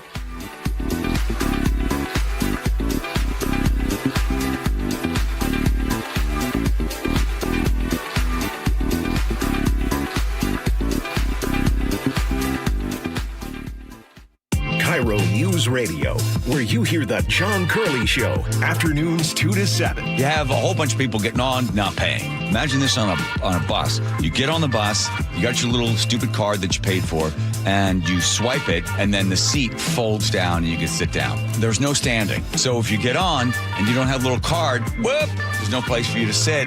Whoosh, out the back. The John Curley Show. Subscribe to KIRO News Radio on YouTube and watch live or later. Progressive presents the Museum of You. We begin our tour with a unique piece, a relic from the early big screen television era. Remarkable. Next, we find a juicer, which historians believe has only ever been used once. And finally, compact discs from the emo era. A rare find indeed. Some things should be history, but until then, you could protect what's important to you and save by bundling your auto insurance with a renter's policy from Progressive. Progressive Casualty Insurance Company affiliates and other insurers. Not available in all states or situations. Get in the zone, AutoZone. Summer's finally here, and we're kicking it off with a whole lot of free. Free brake pads with Duralast rotors. Free oil filter with 5 quarts of oil. Free Armor All wipes with Armor All glass cleaner, and more. More free, so you can have more summer. Celebrate free at AutoZone.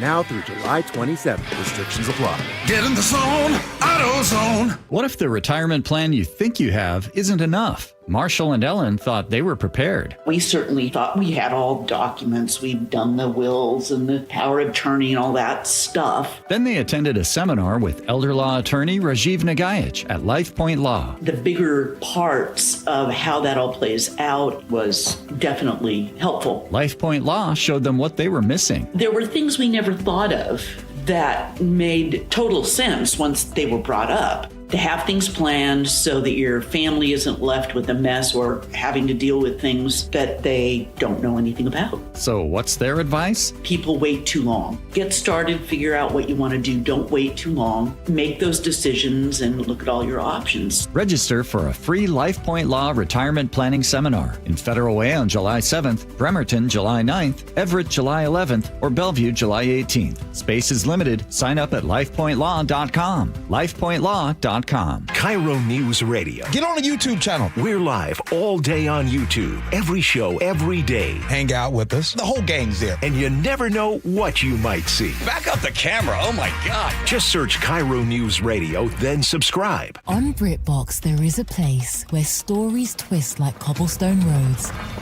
Grand manners hide secrets. And stakes are higher than seaside cliffs. Find places worth getting lost in on BritBox. Watch new series like The Other Bennett Sister from the world of Jane Austen and A Woman of Substance starring Golden Globe winner Brenda Blethyn. If you want to get away, you're in the right place. Stream the best of British TV on BritBox. Free trial at BritBox.com. From the FIFA World Cup to competitive business environments, grand ambitions lead to game-changing achievements. At Bank of America, we're there to support businesses at every step, providing insights and expertise to help you gain an edge. He shoots, he scores. What would you like the power to do? Explore winning business solutions at BofA.com/gamechangers. Bank of America, official bank of the FIFA World Cup 2026. For years, I've been telling you how much we care for our hens and the land here at Wilcox Farms. But don't just take my word for it. Our family's commitment is backed by trusted third-party certifications. Hartley Wilcox here. Wilcox eggs are USDA organic, meaning no synthetic pesticides or GMOs. We're certified humane, ensuring our hens live with dignity and space to roam. We're salmon safe, protecting Northwest waterways, and recognized for sustainable farming practices. These aren't just labels. They're proof that every one of our eggs comes from a farm that values animal welfare, environmental stewardship, and your family's health. So next time you're at the store, look for Wilcox Family Farms eggs. They're not only delicious, they're certifiably humane and organic, raised with care you can trust.